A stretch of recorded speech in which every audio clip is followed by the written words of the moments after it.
अब हम लोग शुरू करने जा रहे हैं बच्चों नेक्स्ट चैप्टर, जो कि है मिनरल न्यूट्रिशन, और ये 11th एनसीईआरटी के प्लांट फिजियोलॉजी वाले सेक्शन में चैप्टर नंबर 12 होता है बच्चों। तो इस मिनरल न्यूट्रिशन में हम लोग डिस्कस क्या करेंगे बच्चों, तो प्लांट्स में जो मिनरल रिक्वायरमेंट होता है, जो एलिमेंटल फॉर्म में जो प्लांट को रिक्वायरमेंट होता है, उस चीज को डिस्कस करेंगे बच्चों, कि जो भी मिनरल प्लांट को रिक्वायर है वो प्लांट कैसे एब्जॉर्ब करता है, और अगर वो नॉर्मल तरीके से मिलते हैं तो प्लांट का ग्रोथ कैसा होता है, प्लांट को उसकी क्या क्या जरूरतें होती हैं, और अगर उस मिनरल की कमी आ जाए तो किस तरह के डिफिशियंसी सिम्टम्स देखने को मिलेंगे। इन सभी चीजों को बच्चों हम लोग इस चैप्टर में डिस्कस करेंगे। तो मिनरल न्यूट्रिशन शुरू करने से साथ साथ बच्चों ये जान लें कि मिनरल को स्टडी हम लोग कैसे करेंगे। तो हम बात करते हैं जो मिनरल होता है प्लांट्स में वो कैसे पहुंचता है। तो प्लांट्स में ये मिनरल रूट्स के थ्रू पहुंचता है बच्चों, क्योंकि सब मिनरल हम कहते हैं मोस्ट ऑफ द मिनरल जो है वो पाया जाता है सॉइल में, और सॉइल से प्लांट रूट के थ्रू एब्जॉर्ब करता है। तो प्लांट में एक एस्टिमेट लगाया गया कि कितने टाइप के मिनरल पाए जाते हैं। एनसीईआरटी लिखता है बच्चों कि 105 एलिमेंट डिस्कवर्ड है।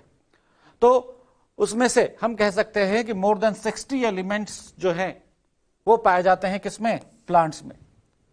लेकिन बात करते हैं अगर हमें केवल मिनरल एलिमेंट को स्टडी करना है प्लांट्स में, तो हम कौन सा मेथड यूज करेंगे। तो बच्चों केवल मिनरल के स्टडी के लिए जो मेथड यूज होता है, जो टेक्निक यूज होता है, उसे हम कहते हैं एस एनालिसिस। कि एस एनालिसिस करेंगे तो हम आसानी से मिनरल के कंपोनेंट को पता कर लेंगे कि कौन कौन तरह के मिनरल किसी भी प्लांट में प्रेजेंट हैं। तो इसके लिए हमें क्या करना होता है बच्चों, प्लांट जो भी मटेरियल हमें लेना है उसको बर्न करना होता है। बर्न करने के कारण जो मैटर मिलेगा उसमें केवल इनऑर्गेनिक मैटर मिलेगा बच्चों। तो समझते हैं कैसे हम लोग इस प्रोसेस को आगे बढ़ाएंगे। तो बच्चों कोई भी स्मॉल पार्ट जो ग्रोइंग पार्ट है प्लांट का, जो ग्रोइंग पार्ट है प्लांट का, वो हम लेते हैं, उसमें से वाटर हम निकाल दें। तो वाटर अगर हम उसे ड्राई कर लें तो वाटर निकल जाएगा बच्चों, तो जो मैटर बचेगा उसे हम कहेंगे ड्राई वेट। तो क्या ड्राई वेट में केवल और इनऑर्गेनिक होगा? नहीं, ड्राई वेट में बच्चों ऑर्गेनिक और इनऑर्गेनिक दोनों मैटर होता है। इसलिए हमें इसको क्या करना होगा, उस ड्राई वेट को बर्न करना होगा, और बर्न करेंगे तो जो ऑर्गेनिक मैटर होगा वो गैसियस फॉर्म में निकल जाएगा बच्चों, और जो बचेगा प्लांट एस, इसको हम एनालाइज करते हैं लेबोरेटरी में, और इसी एस में बच्चों इनऑर्गेनिक कंपोनेंट होगा उस प्लांट का। तो इनऑर्गेनिक कंपोनेंट पता लगाने के लिए हम कोई भी प्लांट मैटर लेते हैं, उसे हम ड्राई करते हैं, जिस दौरान वाटर क्या होगा, वेपराइज हो जाएगा। जो ड्राई वेट बचेगा प्लांट का उसको हम बर्न करेंगे तो ऑर्गेनिक मैटर उसमें से रिलीज हो जाएगा, और जो प्लांट एस मटेरियल मिलेगा हम उसे एनालाइज करेंगे लेबोरेटरी में, तो हमें केवल इनऑर्गेनिक कंपोनेंट मिलेंगे। तो बच्चों जो हमने प्लांट मैटर लिया हम उसे कहते हैं फ्रेश वेट, और जब हम वाटर वेपराइज कर देंगे तो हम क्या कहेंगे, ड्राई वेट। और ड्राई वेट में हम कहते हैं तो ऑर्गेनिक और इनऑर्गेनिक मैटर दोनों होता है। तो ड्राई वेट होगा तो बच्चों ऑर्गेनिक और इनऑर्गेनिक मैटर दोनों होगा, और जब प्लांट एस बर्न करने के बाद जो मैटर मिलेगा उसमें हमें क्या मिलेगा, केवल और केवल इनऑर्गेनिक मैटर मिलेगा। और इस तरह से हम प्लांट के इनऑर्गेनिक मैटर को स्टडी करते हैं। अब बच्चों प्लांट के इनऑर्गेनिक मैटर में जब स्टडी किया गया तो देखा गया कि 60 डिफरेंट टाइप प्लांट्स में प्रेजेंट है। तो क्या सबके सब प्लांट के लिए बहुत ही इंपॉर्टेंट है, एसेंशियल है क्या? इस चीज को कंफर्म करने के लिए बच्चों क्राइटेरिया बनाया गया एसेंशियलिटी का। तो आर्नन नाम के साइंटिस्ट ने बच्चों एक क्राइटेरिया तैयार किया था एसेंशियलिटी का, कौन से मिनरल प्लांट्स के लिए एसेंशियल है और कौन से मिनरल एसेंशियल नहीं है। तो वो क्राइटेरिया क्या था बच्चों? तो सबसे पहला क्राइटेरिया है कि वो मिनरल एसेंशियल माना जाएगा जो प्लांट के नॉर्मल ग्रोथ एंड रिप्रोडक्शन के लिए जरूरी है, ग्रोथ एंड रिप्रोडक्शन के लिए जरूरी है। और in absence of that element, उस एलिमेंट के एब्सेंस में प्लांट का लाइफ साइकिल कंप्लीट ना हो, मतलब प्लांट अपना लाइफ साइकिल कंप्लीट ना कर पाए, या कह ले कि वो अपना सीड तक ना बना पाए, सीड को भी प्रोड्यूस ना कर पाए। अगर वो मिनरल है तो उसका लाइफ साइकिल चलेगा, और नहीं है तो लाइफ साइकिल नहीं कंप्लीट होगा। और इवन अगर वो मिनरल एब्सेंट है तो वो सीड भी नहीं बना पाए। तो प्लांट के लाइफ के लिए वो एलिमेंट जरूरी होगा, तभी हम कहेंगे कि वो एसेंशियल है। दूसरा क्राइटेरिया बनाया गया बच्चों कि जो रिक्वायरमेंट होता है एलिमेंट का बहुत यूनिक होता है, स्पेसिफिक होता है। वो स्पेसिफिक होता है, जो एलिमेंट है उसी का रिक्वायरमेंट होता है प्लांट का, जिसकी जरूरत है, एंड इसको हम किसी भी दूसरे एलिमेंट से रिप्लेस नहीं कर सकते हैं। जैसे हम समझे कि deficiency of any one element can not met by supplying some other element. मान लो किसी प्लांट को आयरन की डेफिशिएंसी है तो हम उसको कैल्शियम को सप्लाई करके उसके आयरन डेफिशिएंसी को खत्म नहीं कर सकते, हमें आयरन डेफिशिएंसी को आयरन से ही सप्लीमेंट करना होगा बच्चों। तो हम कह सकते हैं कोई भी एक एलिमेंट दूसरे को रिप्लेस नहीं कर सकता, और अगर वो एलिमेंट नहीं मिलेगा तो उसके अंदर कुछ ना कुछ सिम्टम पाए जाएंगे जिसे हम नाम देते हैं बच्चों डेफिशिएंसी सिम्टम, जो कि आगे हम लोग पढ़ेंगे।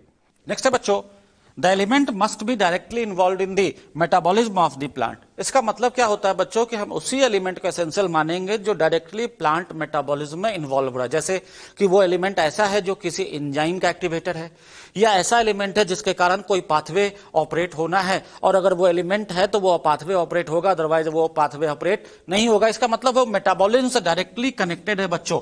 तो हम उस एलिमेंट को एसेंशियल मानेंगे जो एंजाइम या तो उस प्लांट के एंजाइम का एक्टिवेटर है या किसी दूसरे पाथवे में इन्वॉल्व है। तो इस बेसिस पे हम कह सकते हैं बच्चों कि एलिमेंट तभी इन क्राइटेरिया के बेसिस पे जो एलिमेंट अपने एसेंशियलिटी का क्राइटेरिया को फुलफिल करते हैं उन्हीं एलिमेंट को बच्चों हम लोग एसेंशियल मानते हैं। बच्चों कि जो हाइड्रोपोनिक्स टेक्निक है हम लोग उसको डिस्कस करेंगे। हाइड्रोपोनिक टेक्निक क्या होता है?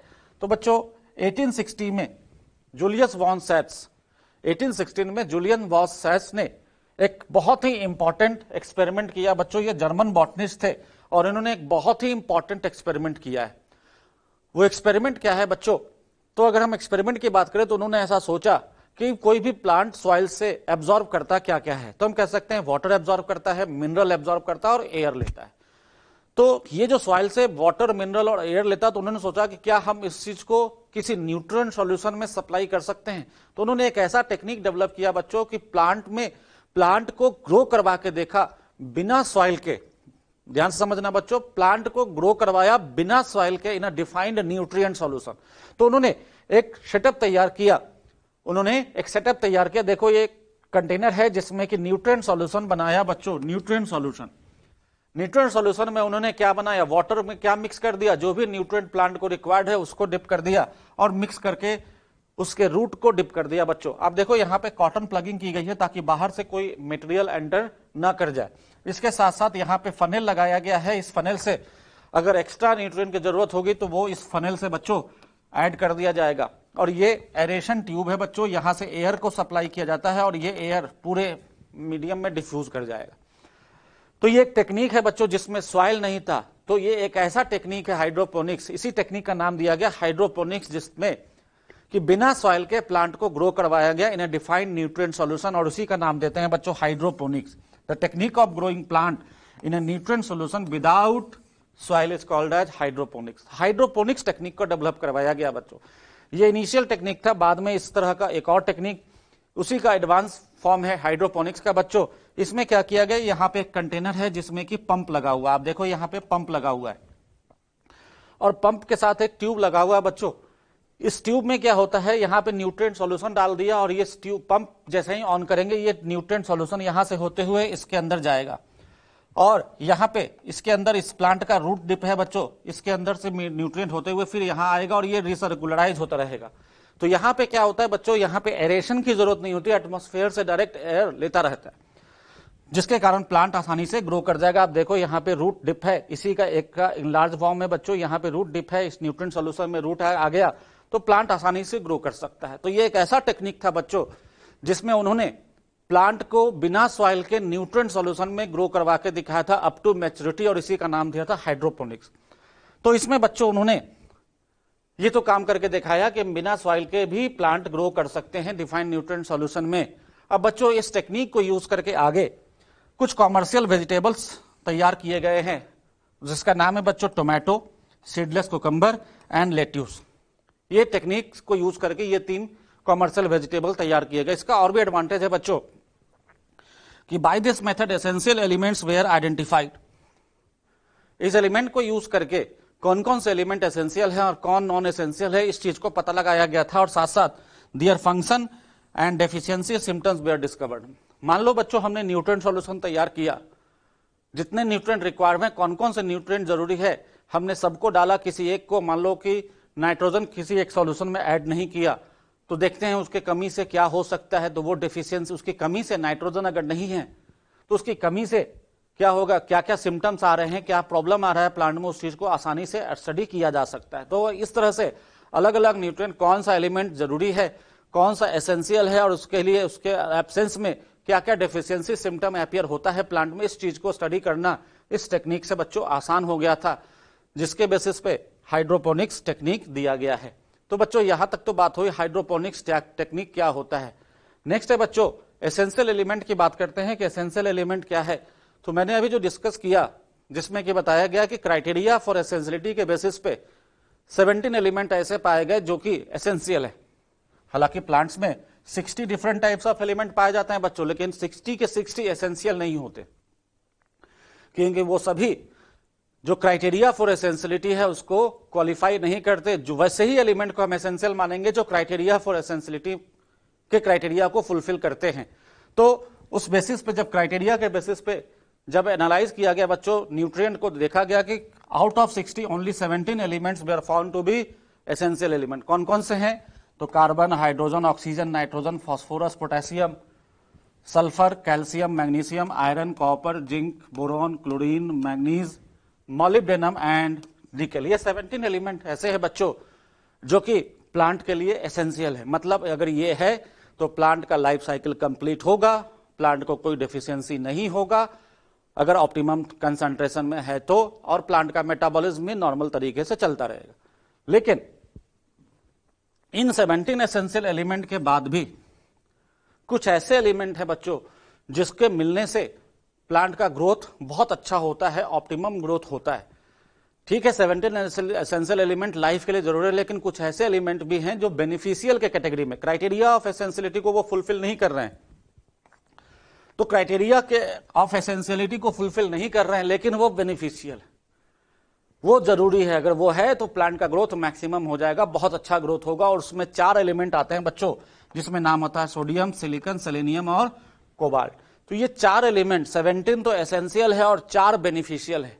ये 17 और प्लस 4 बेनिफिशियल मिला ले तो हम कहते हैं ये सब न्यूट्रिएंट मिल जाए, मिनरल्स मिल जाए तो प्लांट का ग्रोथ मैक्सिमम होगा। अब बात करते हैं बच्चों कि ये सभी न्यूट्रिएंट लेगा कहां से प्लांट। तो among 17 essential element, carbon, hydrogen and oxygen are obtained from air and soil in the form of CO2 and H2O। तो बच्चों हम कह सकते हैं कि CO2 और H2O क्योंकि सॉइल और एयर से लिया जाता है, इसलिए हम कहते हैं इसको कि ये आयंस के फॉर्म में एब्जॉर्ब नहीं हो रहा, इसलिए जो आयंस के फॉर्म में एब्जॉर्ब नहीं होगा हम उसे कहेंगे नॉन मिनरल एलिमेंट्स। लेकिन बाकी जो भी इसके अलावा जो भी एलिमेंट प्लांट लेता है वो सब के सब आयंस के फॉर्म में प्लांट के पास आता है, इसलिए हम उसे क्या कहते हैं बच्चों? Mineral nutrient. तो जो आयंस के फॉर्म में एब्जॉर्ब होगा उसे हम मिनरल न्यूट्रिएंट कहेंगे, और जो आयंस के फॉर्म में एब्जॉर्ब नहीं होगा उसे हम नॉन मिनरल एलिमेंट्स के रूप में नाम देते हैं। तो ये तो बात हो गई बच्चों कि एसेंशियल एलिमेंट क्या है। अब बच्चों बात करते हैं एसेंशियल एलिमेंट के क्लासिफिकेशन की। तो एसेंशियल एलिमेंट को अलग अलग तरीके से क्लासिफाई किया गया है। अब यहां पे बात करते हैं on the basis of quantity और रिक्वायरमेंट ऑफ द प्लांट, कि प्लांट को कितना रिक्वायरमेंट है किसी एसेंशियल एलिमेंट की, उस बेसिस पे हम लोग एसेंशियल एलिमेंट को 2 ग्रुप में बांटते हैं बच्चों। पहला ग्रुप कहलाता है मैक्रोन्यूट्रिएंट और दूसरा माइक्रोन्यूट्रिएंट। तो पहला कौन सा है बच्चों? मैक्रो, जिसे हम मेजर एलिमेंट्स भी नाम देते हैं। क्यों नाम देते हैं? तो क्राइटेरिया है बच्चों कि यहां पे जो मेजर हम किसे कहेंगे, तो वैसा एलिमेंट जिसका की रिक्वायरमेंट किसी भी प्लांट को 10 millimole per KG of dry matter से ज्यादा, means concentration must be excess of 10 millimole per KG of dry matter. तो किसी भी प्लांट का अगर हम ड्राई मैटर 1 केजी ले रहे हैं, उस 1 केजी ड्राई मैटर में बच्चों 10 मिलीमोल से अगर किसी एलिमेंट का कंसंट्रेशन ज्यादा पाया जा रहा है तो हम उसे मैक्रो न्यूट्रिएंट में रखते हैं। और इसमें टोटल 9 एलिमेंट्स आते हैं बच्चों, जिसमें नाम है carbon, hydrogen, oxygen, nitrogen, phosphorus, potassium, sulphur, calcium और मैग्नीशियम। तो 9 एलिमेंट कैसे हैं? मैक्रो। और बाकी जो 8 हैं 17 में से बच्चों वो क्या है? माइक्रो। माइक्रो जिसे माइनर एलिमेंट या माइक्रो न्यूट्रिएंट भी कहते हैं, और इसका कंसंट्रेशन माना गया बच्चों कि 10 मिलीमोल से कम। 1 केजी ड्राई मैटर लिया गया, अगर उस ड्राई मैटर में अगर उस एलिमेंट का concentration 10 millimole per KG of dry matter से कम पाया जा रहा है तो हम कहेंगे उसको माइक्रो न्यूट्रिएंट है बच्चों। और इसमें टोटल 8 एलिमेंट आते हैं। कौन कौन? तो आयरन है, कॉपर है, जिंक है, बोरॉन है, क्लोरीन है, मैग्नीज है, मॉलिब्डेनम है और निकेल है। तो ये 8 एलिमेंट क्या है बच्चों? माइक्रो। और 9 एलिमेंट क्या है? मैक्रो। तो इस बेसिस पे ये पहला क्राइटेरिया था बच्चों जिस बेसिस पे हम एसेंशियल एलिमेंट को क्लासिफाई कर सकते हैं, जो कि किस पे बेस्ड था? क्वांटिटी या रिक्वायरमेंट ऑफ द प्लांट के बेसिस पे। और भी क्राइटेरिया है बच्चों क्लासिफाई करने का एसेंशियल एलिमेंट का, जैसे उसके फंक्शन के आधार पे। तो on the basis of function essential elements can be grouped into 4 broad category. 4 broad category है बच्चों, किस बेसिस पे? फंक्शंस के आधार पे। जैसे essential element as a component of biomolecule, मतलब कौन सा ऐसा एसेंशियल एलिमेंट है जो कि बायोमोलिक्यूल्स बना रहे हैं या स्ट्रक्चरल एलिमेंट है किसी भी सेल के। तो अगर हम इसका एग्जांपल ले तो 4 एलिमेंट आते हैं बच्चों, कार्बन, हाइड्रोजन, ऑक्सीजन और नाइट्रोजन। तो मोस्ट ऑफ द बायोमोलिक्यूल्स में बात करें तो ये 4 एलिमेंट पाए ही जाते हैं। तो कार्बन, हाइड्रोजन, ऑक्सीजन और नाइट्रोजन वैसे एलिमेंट है जो कि बायोमोलिक्यूल के कंपोनेंट है या स्ट्रक्चर किसी भी सेल को बनाने में मदद करते हैं बच्चों। तो ये पहला टाइप्स है जो कि फंक्शन के आधार पर क्लासिफाई कर रहे हैं एसेंशियल एलिमेंट को। नेक्स्ट है बच्चों essential element that R component of energy related compounds. Energy related compound plant में कौन बनाते हैं? तो 2 एलिमेंट बच्चों आता है इसमें, एक तो मैग्नीशियम जो कि क्लोरोफिल का सेंट्रल एलिमेंट है, और दूसरा फॉस्फोरस जो कि एटीपी में पाया जाता है। तो प्लांट्स में क्लोरोफिल क्या करता है? फोटोसिंथेसिस करता है बच्चों। फोटोसिंथेसिस करता है तो फूड बनाता है और वहां से एनर्जी मिलेगी। तो एनर्जी रिलेटेड कंपाउंड में क्लोरोफिल आता है, और दूसरा एटीपी जो कि डायरेक्ट एनर्जी सोर्स है बच्चों, energy currency of the cell कहते हैं। इसके बाद नेक्स्ट है कि वैसा एसेंशियल एलिमेंट जो कि एक्टिवेट या इनहिबिट करे किसको? एंजाइम्स को, जिसमें एग्जांपल आता है बच्चों मैग्नीशियम, जिंक, मॉलिब्डेनम।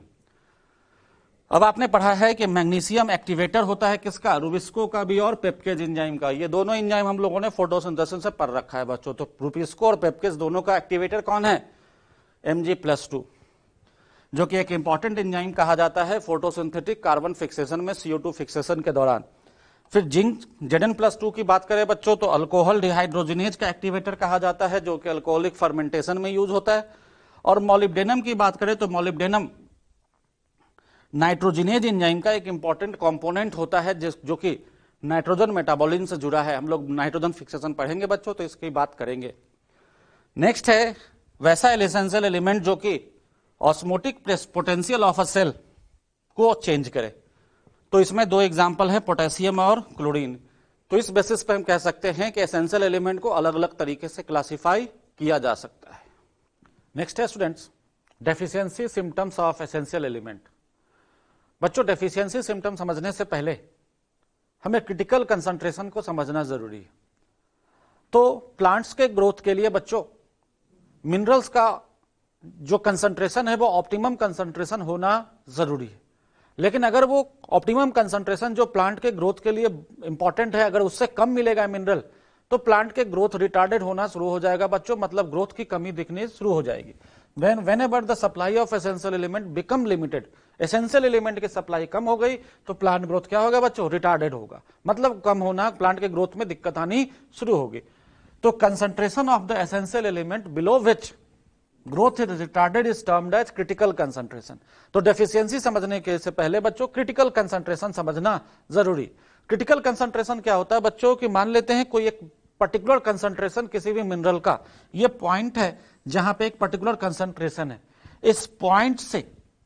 इस पॉइंट को हम क्रिटिकल कंसंट्रेशन मान रहे हैं, मतलब इतना तो कम से कम मिनरल उस प्लांट को मिलना चाहिए तभी वो नॉर्मल ग्रोथ करेगा। उससे ज्यादा है, उस पॉइंट पे है या उससे ज्यादा है तो हम कहेंगे नॉर्मल प्लांट ग्रोथ होगा बच्चों। लेकिन अगर उस क्रिटिकल कंसंट्रेशन से थोड़ा भी कम हुआ मिनरल्स तो हम कहेंगे कि वो एलिमेंट क्या हो चुका? डिफिशिएंट हो चुका, मतलब उसकी कमी होनी शुरू हो गई। और जैसे ही कमी आएगा बच्चों उस मिनरल का, हम कहेंगे कि वो एलिमेंट डेफिशिएंट हो गया है और उसकी डेफिशिएंसी के कारण प्लांट में कुछ मॉर्फोलॉजिकल चेंजेस देखने को मिलेंगे और उस मॉर्फोलॉजिकल चेंजेस को ही हम लोग नाम देते हैं बच्चों डेफिशिएंसी सिम्टम। मींस हम कह सकते हैं एलिमेंट को हम कब डेफिशिएंट कह रहे हैं? जब उसका कंसंट्रेशन क्रिटिकल कंसंट्रेशन से कम हो जाए तो हम एलिमेंट को डेफिशिएंट कहेंगे। और ड्यू टू डेफिशिएंसी प्लांट में कुछ मॉर्फोलॉजिकल चेंजेस देखने को मिलेंगे और उसी मॉर्फोलॉजिकल चेंजेस को बच्चों हम लोग नाम देते हैं डेफिशिएंसी सिम्टम्स। तो अब हम लोग बच्चों बात करते हैं कुछ कॉमन डेफिशिएंसी सिम्टम्स की कि क्या क्या डेफिशिएंसी सिम्टम्स हो सकते हैं। तो बच्चों the kind of deficiency system shown in the plant includes chlorosis. Chlorosis होता है बच्चों, क्या होता है आगे डिस्कस करेंगे। Necrosis, stunted growth. नेक्रोसिस का मतलब होता है बच्चों जो डेथ ऑफ द टिश्यू का डेथ होगा, सेल का डेथ होगा तो हम कहेंगे नेक्रोसिस। स्टंटेड प्लांट ग्रोथ मतलब प्लांट का ग्रोथ रुक जाए तो हम उसे कहेंगे stunted plant growth. Pre mature fall of leaf and buds, मतलब मैच्योरिटी से पहले ही लीफ और बड्स क्या हो जाए, प्लांट से टूटकर गिर जाए, तो हम उसे कहेंगे premature fall of leaf and buds and inhibition of cell division. तो ये सब कुछ कॉमन डेफिशिएंसी सिम्टम्स है बच्चों। तो सबसे पहले हम लोग बात करते हैं बच्चों क्लोरोसिस की, कि क्लोरोसिस क्या होता है। तो क्लोरोसिस का बेसिक मतलब होता है loss of chlorophyll which lead to yellowing of leaf. Chlorosis का मतलब होता है बच्चों क्लोरोफिल का टूट जाना। किसी एलिमेंट के डेफिशिएंसी के कारण अगर क्लोरोफिल जो प्लांट के लीफ में प्रेजेंट है या कहीं पे भी क्लोरोफिल प्रेजेंट है वो टूटना शुरू हो जाएगा, तो वहां से क्लोरोफिल हटेगा तो वो कैरोटिनॉइड दिखाई देगा। तो बच्चों हम कहेंगे कि येलोइनेस आ जाएगा उस पार्ट में, तो हम कहेंगे लीफ के रिस्पेक्ट में बात करेंगे तो येलोइंग लीफ हो जाएगा। And this symptom cause due to deficiency of, कौन कौन सा एलिमेंट ऐसा कर सकता है क्लोरोसिस, तो nitrogen, potassium, magnesium, sulphur, iron, manganese, zinc and molybdenum. तो इतने सारे एलिमेंट है बच्चों जिसके कारण हम कहते हैं क्लोरोसिस प्लांट में देखने को मिल सकता है। अगर इसको हम देखें लीफ में, तो आप देखो ये नॉर्मल लीफ है जो कि ग्रीन दिखाई दे रहा है, लेकिन अगर कोई भी इन सब में से कोई भी एलिमेंट डेफिशिएंट होगा बच्चों तो उस लीफ में येलोइनेस आ जाएगा। आप देखो इस पार्ट में येलोइनेस है, ग्रीन नहीं है, येलो हो चुका है, इसका मतलब इसमें क्लोरोसिस हो चुका है, मतलब इस लीफ में कोई ना कोई एलिमेंट इन सब में से डेफिशिएंट हुआ है जिसके कारण क्लोरोफिल टूटा है। तो ये तो बच्चों इस तरह के लीफ को हम लोग कहते हैं बच्चों क्लोरोटिक लीफ, मतलब क्लोरोसिस के कारण जो लीफ दिखाई दे रहा है उसे हम कहते हैं क्लोरोटिक लीफ। तो ये तो बच्चों बात हो गई क्लोरोसिस के बारे में। नेक्स्ट है बच्चों नेक्रोसिस। नेक्रोसिस का मतलब होता है बच्चों डेथ ऑफ टिश्यू। किसी भी प्लांट पार्ट का जो कि टिश्यू है वहां पे अगर वो डेड होना शुरू हो जाएगा तो हम कहेंगे नेक्रोसिस दिखाई दे रहा है। और स्पेशली हम लोग लीफ की बात करते हैं बच्चों, लीफ में नेक्रोसिस आसानी से ऑब्जर्वेबल होता है and it is due to calcium, magnesium, copper and potassium. तो इन चार एलिमेंट के कारण हम कह सकते हैं बच्चों कि यहाँ पे प्लांट के अंदर नेक्रोसिस देखने को मिलेगा। तो इसके डेफिशिएंसी से, इन सब के डेफिशिएंसी से नेक्रोसिस देखने को मिलता है। तो आप देख सकते हो एक प्लांट, एक लीफ लिया गया है बच्चों, यहाँ पे लीफ में ये जो एरिया दिख रहा है बच्चों, ये नॉर्मल आपको एरिया दिख रहा है, ये पूरा एरिया नॉर्मल दिख रहा है, लेकिन जहां पे आपको ब्राउन कलर का स्पॉट दिख रहा है बच्चों, ये सब आप कह सकते हो ये नेक्रोटिक पार्ट है, मतलब यहाँ के टिश्यू जो है वो डेड हो चुके हैं and it is due to deficiency of these elements, that is calcium, magnesium, copper and potassium. हम कह सकते हैं कि ये नेक्रोसिस के कारण दिख रहा है बच्चों। नेक्स्ट है इनहिबिशन ऑफ सेल डिवीजन, मतलब जहां पे सेल डिवीजन होना चाहिए था वहां पे भी सेल डिवीजन क्या हो रहा है, इनहिबिट हो जा रहा है, नहीं हो पा रहा है। तो हम कहेंगे कि कोई ना कोई एलिमेंट के डेफिशिएंसी के कारण हुआ है। तो कौन कौन सा एलिमेंट है बच्चों, तो लैक या low level of nitrogen, potassium, sulphur and molybdenum. तो इन सब की डेफिशिएंसी होगी बच्चों तो सेल के अंदर जो डिवीजन है वो भी क्या हो जाएगा, इनहिबिट हो जाएगा। और इसके साथ साथ अगला जो सिम्टम्स है बच्चों डिले इन फ्लावरिंग, फ्लावरिंग में डिले हो जाएगा बच्चों, जिसका कारण है नाइट्रोजन, सल्फर एंड मॉलिब्डेनम। तो इन एलिमेंट के डेफिशिएंसी से फ्लावरिंग भी क्या हो जाएगा, डिले हो जाएगा। तो फ्लावरिंग डिले होगा, मतलब जिस टाइम पे फ्लावरिंग होना चाहिए था उससे भी क्या हो जाएगा बच्चों, डिले हो जाएगा। तो प्लांट की ओवरऑल प्रोडक्टिविटी पे हमें असर पड़ता हुआ दिखाई देगा। तो हमने देखा बच्चों अलग अलग एलिमेंट यहाँ पे अलग अलग तरह के सिम्टम्स दिखा रहे। अब इन चीज को समझना है बच्चों कि आपने देखा जो मिनरल्स है, ये जो डेफिशिएंसी आया अलग अलग एलिमेंट का, ये जो डेफिशिएंसी आया तो वो सिम्टम्स एपियर कहां होंगे, तो ये सिम्टम्स जो एपियर होते हैं बच्चों वो डिपेंड करता है इन एलिमेंट्स की मोबिलिटी पे। वैसे एलिमेंट, वैसे मिनरल जो कि आसानी से प्लांट के अंदर मोबिलाइज कर सकते हैं, उस तरह के एलिमेंट की डेफिशिएंसी हमें सेनेसेंट या ओल्डर पार्ट में देखने को मिलेगा। तो समझना है बच्चों इसको, minerals that are actively mobilised within the plants and exported to younger developing tissue. तो जो मिनरल आसानी से मोबिलाइज्ड हो सकते हैं बच्चों, तो वो एलिमेंट का जो डेफिशिएंसी है वो यंगर पार्ट को नहीं होगा, वो कहां देखने को मिलेगा, सेनेसेंट पार्ट तक। ऐसा क्यों, समझना है बच्चों इसको। जब अभी आपको यह समझना होगा कि आखिर मिनरल की जरूरत किसको है, तो मिनरल की जरूरत औसत तो हर प्लांट पार्ट को है बच्चों, लेकिन ज्यादा जरूरत किसको, यंगर पार्ट, जहां पे कि ग्रोथ देखने को मिल रहा है, ग्रोथ दिखाई दे रहा है, लगातार वो सेल्स डिवाइड कर रहे हैं, तो यंगर पार्ट को ज्यादा न्यूट्रिएंट की जरूरत होती है। लेकिन अगर किसी भी कारण से मिनरल एलिमेंट कोई भी डेफिशिएंट हुआ तो वो क्या करता है, प्लांट जो सेनेसेंट पार्ट है, ओल्ड पार्ट है, वो वहां से उस एलिमेंट को मोबिलाइज करवाना शुरू कर देगा, किधर की तरफ, यंगर पार्ट की तरफ। तो उस कारण से जो डेफिशिएंसी सिम्टम यंगर को झेलना था, अब वो डेफिशिएंसी सिम्टम किसको देखने को मिलेगा बच्चों, सेनेसेंट पार्ट में, जैसे ओल्डर पार्ट कहते हैं। जैसे ये एरिया आपको यंगर पार्ट दिख रहा है बच्चों, तो ओल्ड पार्ट, ये जो ओल्ड पार्ट है और ये यंगर पार्ट है, ओल्ड पार्ट है या जो यंगर पार्ट है। तो जो नाइट्रोजन है बच्चों ओल्ड पार्ट से किधर की तरफ जा रहा है, यंगर पार्ट की तरफ जा रहा है। क्यों? क्योंकि ये एलिमेंट आसानी से मोबिलाइज हो सकता है। तो उसी चीज की बात कर रहे हैं बच्चों, the mineral that are actively mobilise within the plants and exported to younger developing tissue, जो यंगर है डेवलपिंग टिश्यू है उनके पास मोबिलाइज होता है।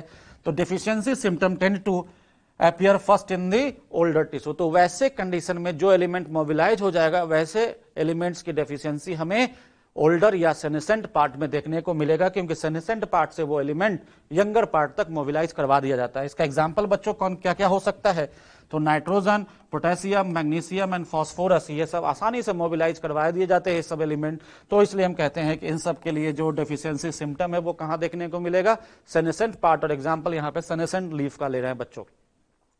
इसके अलावा कुछ ऐसे भी एलिमेंट होते हैं बच्चों जो कि मोबिलाइज नहीं होते, आसानी से मोबिलाइज नहीं होते अगर वो स्ट्रक्चरल कंपोनेंट बन चुके हैं किसी भी पार्ट के, प्लांट पार्ट के। तो वैसे कंडीशन में एग्जांपल आता है बच्चों कैल्शियम और सल्फर का। तो सल्फर और कैल्शियम जो होता है बच्चों वो आसानी से एक बार स्ट्रक्चर का कंपोनेंट बन गए तो वो मोबिलाइज नहीं होते।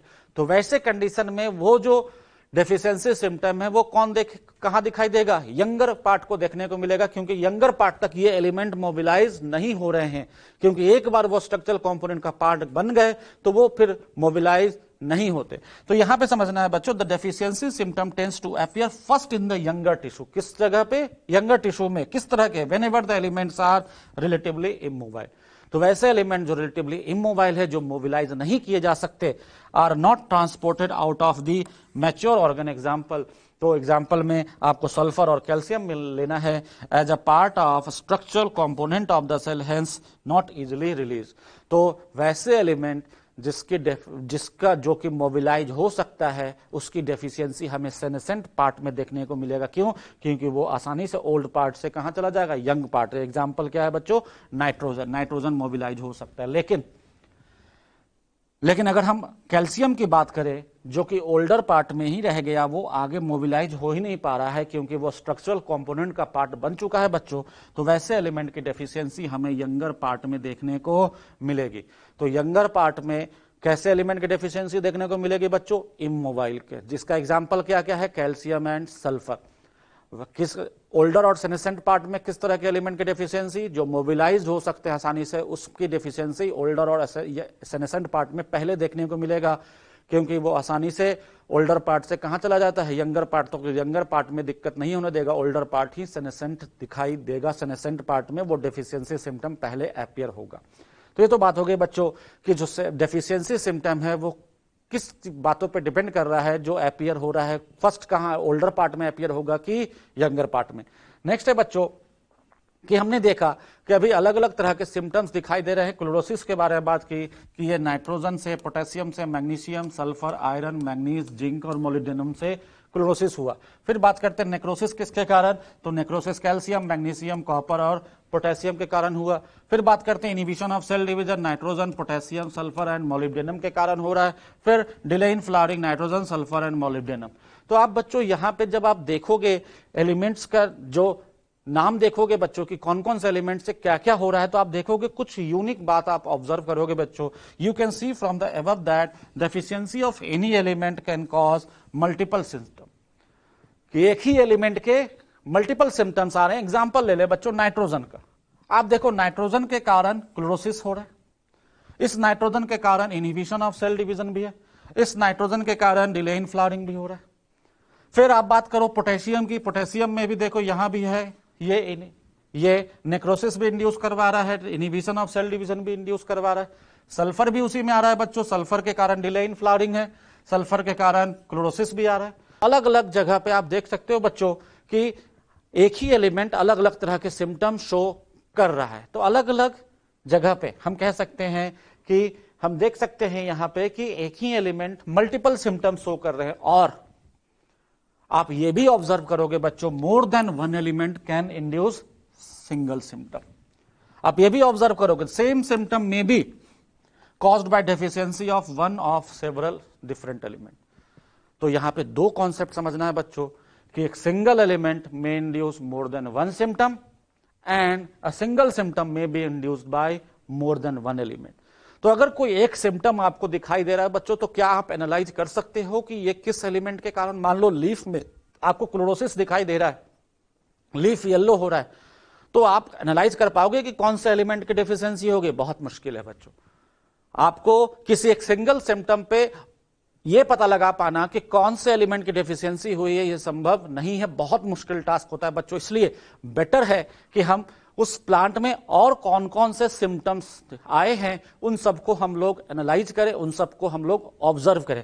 तो hence to identify the deficient element one has to study all the symptom develop in the various part of the plant. सभी सिम्टम को हमें स्टडी करना पड़ेगा और फिर उसको कंपेयर करना पड़ेगा बच्चों किससे? स्टैंडर्ड टेबल से। तो हर एलिमेंट्स के लिए जो भी डेफिशिएंसी सिम्टम है बच्चों, उसका एक स्टैंडर्ड टेबल बना होता है। उस टेबल से हमें कंपेयर करना होगा कि ये सिम्टम किस एलिमेंट से मैच कर रहे हैं। तब जब सभी सिम्टम्स को हम एनालाइज करेंगे, उसको नोट डाउन करेंगे और फिर उसे कंपेयर करेंगे स्टैंडर्ड टेबल से, तब हम एग्जैक्ट बता पाएंगे बच्चों कि किस एलिमेंट की यहां पर डेफिशिएंसी हुई है। इसके साथ साथ हम ये भी कह सकते हैं, we must also have aware that the different plant also respond differently to the deficiency of same element. और यह भी हमें ध्यान में रखना होगा कि अलग अलग प्लांट किसी भी सिंगल एलिमेंट के लिए अलग अलग तरह से भी रिस्पॉन्स कर सकता है। इसलिए हर तरह के सिम्टम्स को बच्चों हमें पहले ऑब्जर्व करना होगा। ऑब्जर्व करने के बाद, नोट करने के बाद उसे कंपेयर करना होगा स्टैंडर्ड टेबल से, तब जाकर हम कंफर्म हो पाएंगे कि कोई भी सिम्टम्स जो प्लांट में अपीयर हुआ है वो कौन से एलिमेंट्स के कारण डेवलप हुआ है। तो यहां तक तो बात हो गई बच्चों कि डेफिशिएंसी सिम्टम्स के क्या होते हैं और किस तरह से किसी भी प्लांट में ये दिखाई देता है और क्या क्या सिम्टम्स शो करता है। नेक्स्ट है बच्चों टॉक्सिसिटी ऑफ माइक्रोन्यूट्रिएंट। तो टॉक्सिसिटी क्या होता है? तो टॉक्सिसिटी बेसिकली बच्चों हम लोग माइक्रोन्यूट्रिएंट का आसानी से ऑब्जर्व कर सकते हैं, क्योंकि इसका जो रेंज है बच्चों प्लांट्स में बहुत ही नैरो रेंज होता है, बहुत ही कम अमाउंट में चाहिए होता है। थोड़ा भी एक्सेस हो जाएगा तो ये टॉक्सिसिटी इंड्यूस कर देगा। इसलिए हम लोग यहाँ पे टॉक्सिसिटी ऑफ माइक्रोन्यूट्रिएंट को स्टडी कर रहे हैं। और टॉक्सिसिटी को समझने का सबसे आसान तरीका है कि अगर कोई भी प्लांट का जो ड्राई वेट है, ड्राई वेट कितने परसेंट से रिड्यूस हो जाए? 10% से। तो ड्राई वेट अगर 10% से रिड्यूस हो रहा है तो हम कहेंगे ये टॉक्सिसिटी है। तो एनी मिनरल आयन, कौन सा mineral ion? Micronutrient concentration in plant tissue that reduces the dry weight of the tissue by about 10% is considered as toxic and the effect is called toxicity। मतलब कि कोई भी element जिसके कारण plant का dry wait 10% से reduce हुआ, dry wait की बात कर रहा हूं बच्चों जिसमें पानी नहीं होता, तो ड्राई वेट अगर 10% से रिड्यूस हो रहा है तो हम कहेंगे कि ये टॉक्सिसिटी है और वो एलिमेंट क्या हो चुका है? पर्टिकुलर एलिमेंट टॉक्सिक हो चुका है और उसके इफेक्ट को ही नाम देते हैं हम लोग टॉक्सिसिटी। और जनरली हम लोग इस चीज को माइक्रोन्यूट्रिएंट के लिए स्टडी करते हैं। तो ये तो बात है कि बच्चों की माइक्रोन्यूट्रिएंट के लिए टॉक्सिसिटी क्या होता है। अब बच्चों टॉक्सिसिटी सबसे अच्छा स्टडी किया गया है बच्चों, जो एग्जाम्पल एनसीईआरटी ने दिया है, that is manganese toxicity. Excess of manganese causes appearance of brown spots surrounded by chlorotic veins, जो कि प्रोमिनेंट सिम्टम्स कहा जाता है बच्चों। ये एक हेल्दी लीफ है बच्चों। इस हेल्दी लीफ में आपको कहीं भी डिमेरिट्स नहीं दिखाई दे रहा होगा बच्चों, लेकिन जब हम लोग कोई भी मैग्नीज टॉक्सिसिटी वाले प्लांट के लीफ को ऑब्जर्व करते हैं तो आपको जो ये प्रोमिनेंट सिम्टम दिखाई देगा उसके लीफ पे, brown spot surrounded bye chlorotic when, मतलब ये ब्राउन कलर के स्पॉट्स यहां पे दिखाई देंगे बच्चों, और उसके आसपास क्लोरोटिक वेन, मतलब वैसे वेन्स दिखाई देंगे जिसमें क्लोरोफिल नहीं होगा, मतलब क्लोरोफिल उसमें टूटा हुआ होगा। तो brown spot surrounded bye chlorotic veins, ये इसका प्रोमिनेंट सिम्टम माना जाता है किसका बच्चों? मैग्नीज टॉक्सिसिटी का। और ये कैसे होगा? जब एक्सेस ऑफ मैग्नीज हो जाएगा तो ये इस तरह के सिम्टम प्लांट में दिखाना शुरू करेगा, that is brown spot surrounded bye chlorotic when. तो बच्चों मैग्नीज के कारण जो प्रोमिनेंट सिम्टम वो तो आएगा ही, लेकिन इसके कारण मैग्नीज के एक्सेस होने के कारण कुछ दूसरे भी इफेक्ट प्लांट में देखने को मिलते हैं बच्चों, उसके कारण मैग्नीज के एक्सेस होने के कारण। तो बच्चों अगर मैग्नीज एक्सेस हो गया तो हम कहेंगे ये कॉम्पीट करेगा आयरन एंड मैग्नीशियम के साथ फॉर अपटेक, मतलब ये अपटेक मतलब एब्जॉर्प्शन से बच्चों, कि सॉइल से जब एब्जॉर्ब होना है और उसको ट्रांसपोर्ट होना है अलग अलग प्लांट पार्ट तक, उस दौरान ये क्या करेगा? कॉम्पीट करेगा किसके साथ? आयरन और मैग्नीशियम के साथ। मैग्नीज एक्सेस होगा तो आयरन और मैग्नीशियम के अपटेक को डिस्टर्ब करना शुरू कर देगा, और इसके साथ साथ यह मैग्नीशियम के बाइंडिंग विथ एंजाइम, कि जिस एंजाइम के साथ मैग्नीशियम को जुड़ना था उस जगह पे जाकर मैग्नीज जुड़ना शुरू करेगा, जिसके कारण मेटाबॉलिक एक्टिविटी डिस्टर्ब होना शुरू हो जाएगा बच्चों। तो जब मैग्नीज एक्सेस हो जाएगा तो हम कहेंगे कि ये मैग्नीशियम और आयरन दोनों को डिस्टर्ब करना, उसके एक तो अपटेक को डिस्टर्ब करेगा बच्चों, और दूसरे एक्टिविटी ऑफ एंजाइम, जहां पे मैग्नीशियम को काम करना है उसकी जगह पे मैग्नीज जुड़ेगा तो ये वो एंजाइम प्रॉपर तरीके से काम नहीं करेगा और ओवरऑल मेटाबॉलिज्म को बच्चों डिस्टर्ब करेगा। इसके साथ साथ manganese also inhibit calcium translocation into shoot apex. Manganese calcium translocation, translocation का मतलब होता है बच्चों लॉन्ग डिस्टेंस ट्रांसपोर्ट, जो कि जाइलम के थ्रू हो रहा है, तो उस ट्रांसपोर्ट को भी क्या करेगा, इनहिबिट करना शुरू कर देगा कैल्शियम के रिस्पेक्ट में। मींस कैल्शियम का ट्रांसपोर्ट अलग अलग बॉडी प्लांट पार्ट तक नहीं होने देगा। मैग्नीज अगर एक्सेस हो गया तो ये इनहिबिट होना शुरू हो जाएगा बच्चों। तो जिस प्लांट पार्ट तक कैल्शियम की जरूरत है वहां तक कैल्शियम प्रॉपर तरीके से नहीं पहुंच पाएगा, तो उस जगह पे हम कह सकते हैं कैल्शियम की डेफिशिएंसी शुरू हो जाएगी। इसके साथ साथ तो हम कह सकते हैं कि यहां पे हम कह सकते हैं कि हमें तो दिख रहा है कि मैग्नीज एक्सेस में हो रहा है, लेकिन आप यहां पे ऑब्जर्व क्या करोगे, यहां पे ऑब्जर्व हमें यह भी दिखाई देगा साथ साथ बच्चों कि यहां पे डेफिशिएंसी सिम्टम्स भी अपीयर होगा। किसका, तो आयरन, मैग्नीशियम और कैल्शियम का। तो मैग्नीज एक्सेस होने के साथ साथ वो इंड्यूस करेगा किस चीज को, deficiency of iron, magnesium as well as calcium. क्यों, क्योंकि जिस जगह पे आयरन को एब्जॉर्ब होकर पहुंचना था, मैग्नीशियम को एब्जॉर्ब होकर पहुंचना था, उसको दिक्कत कर रहा है, इनहिबिट कर रहा है।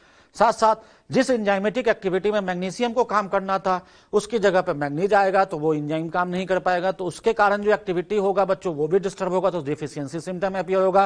कैल्शियम को ट्रांसलोकेशन में अलग अलग प्लांट पार्ट तक पहुंचना था उसको भी इनहिबिट कर देगा। इसलिए हम कहेंगे बच्चों कि एक्सेस ऑफ मैग्नीज का प्रोमिनेंट सिम्टम तो brown spot surrounded by chlorotic vein है, but it also induces deficiency symptoms of iron, magnesium and calcium. तो हम कह सकते हैं कि what appears as symptom of manganese toxicity may actually be the deficiency symptoms of iron, magnesium and calcium. तो जो appear हो रहा है मैग्नीज टॉक्सिसिटी के कारण हमें लग सकता है, हम कंफ्यूज हो सकते हैं बच्चों यहां पे कि ये तो डेफिशिएंसी सिम्टम आयरन, मैग्नीशियम और कैल्शियम का है। तो अगर हम डेफिशिएंसी सिम्टम खत्म करना शुरू करेंगे, मान लो किसी सॉइल में हमें इन सब का, किसी प्लांट में ये तीनों का डेफिशिएंसी सिम्टम अपीयर हुआ और हम उसको ठीक करने के लिए इन सब का सप्लीमेंट कर रहे हैं बच्चों, तो वो प्लांट में ठीक नहीं होने वाला, क्योंकि ये इसके डेफिशिएंसी के कारण नहीं हुआ है, वो हुआ है मैग्नीज के एक्सेस के कारण। तो हमें मैग्नीज के बारे में सोचना होगा बच्चों कि मैग्नीज के एक्सेस को कम करना होगा, तभी वो प्लांट में, अगर मैग्नीज के एक्सेस को हमने किसी तरह से कम कर दिया तो अपने आप ये बाकी डेफिशिएंसी सिम्टम, इन तीनों के डेफिशिएंसी सिम्टम बच्चों खत्म हो जाएंगे। नेक्स्ट है students role of macro and micro nutrients.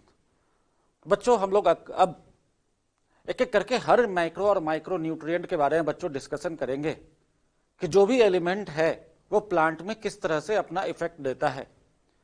तो बच्चों अगर बात करें कि एसेंशियल एलिमेंट के बहुत सारे फंक्शंस होते हैं, क्योंकि ये सबके सब क्या हैं, एसेंशियल एलिमेंट्स के डिस्कशन है। अब essential elements various metabolic processes में इन्वॉल्व होते हैं। अगर हम किसी भी प्लांट सेल की बात करें तो जैसे परमिएबिलिटी ऑफ सेल मेम्ब्रेन, कि मेम्ब्रेन के थ्रू किसी मॉलिक्यूल को परमिएबल कैसे होना है, किस तरह से होना है, उसको भी रेगुलेट करता है बच्चों। Maintenance of osmotic concentration of cell sap, cell sap का ऑस्मोटिक कंसंट्रेशन की पानी को कितना अंदर लेना है, कितना बाहर जाना है, ये ऑस्मोटिक कंसंट्रेशन पे डिपेंड करता है बच्चों, उसको भी रेगुलेट आयंस करते हैं। इसके साथ साथ इलेक्ट्रॉन ट्रांसपोर्ट सिस्टम, कि इलेक्ट्रॉन ट्रांसपोर्ट सिस्टम जो मेम्ब्रेन पे चलता है, माइटोकॉन्ड्रिया और क्लोरोप्लास्ट के अंदर हम लोगों ने पढ़ा था कि इलेक्ट्रॉन ट्रांसपोर्ट सिस्टम चलता है, तो उसके भी आयंस की जरूरत होती है।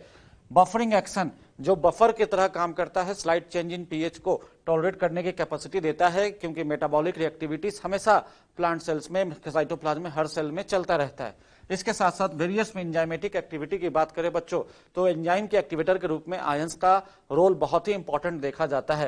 And act as major constituent of micromolecules and coenzyme, तो जितने भी माइक्रोमोलिक्यूल्स बनते हैं वहां भी एलिमेंट्स का बहुत इंपॉर्टेंट रोल है बच्चों। तो माइक्रोमोलिक्यूल्स हो या कोएंजाइम हो, वहां भी हम इसका रोल मैक्रोमोलिक्यूल्स के अंदर और कोएंजाइम के अंदर इसका रोल हम लोग देखते हैं। अब बच्चों एक एक करके हम लोग इंडिविजुअल एलिमेंट की बात करें तो वेरियस बहुत सारे फंक्शंस हैं, हम उन फंक्शंस को डिस्कस करेंगे बच्चों। और सबसे पहले इसकी शुरुआत हम लोग करते हैं नाइट्रोजन से, कि नाइट्रोजन कैसे प्लांट्स के अंदर किस तरह से बिहेवियर करता है और कैसे क्या करता है रिक्वायरमेंट के बेसिस पे। तो ये जो एलिमेंट है बच्चों, ये किस तरह से एब्जॉर्ब होता है, तो हम जानते हैं कि सॉइल से लिया जाता है।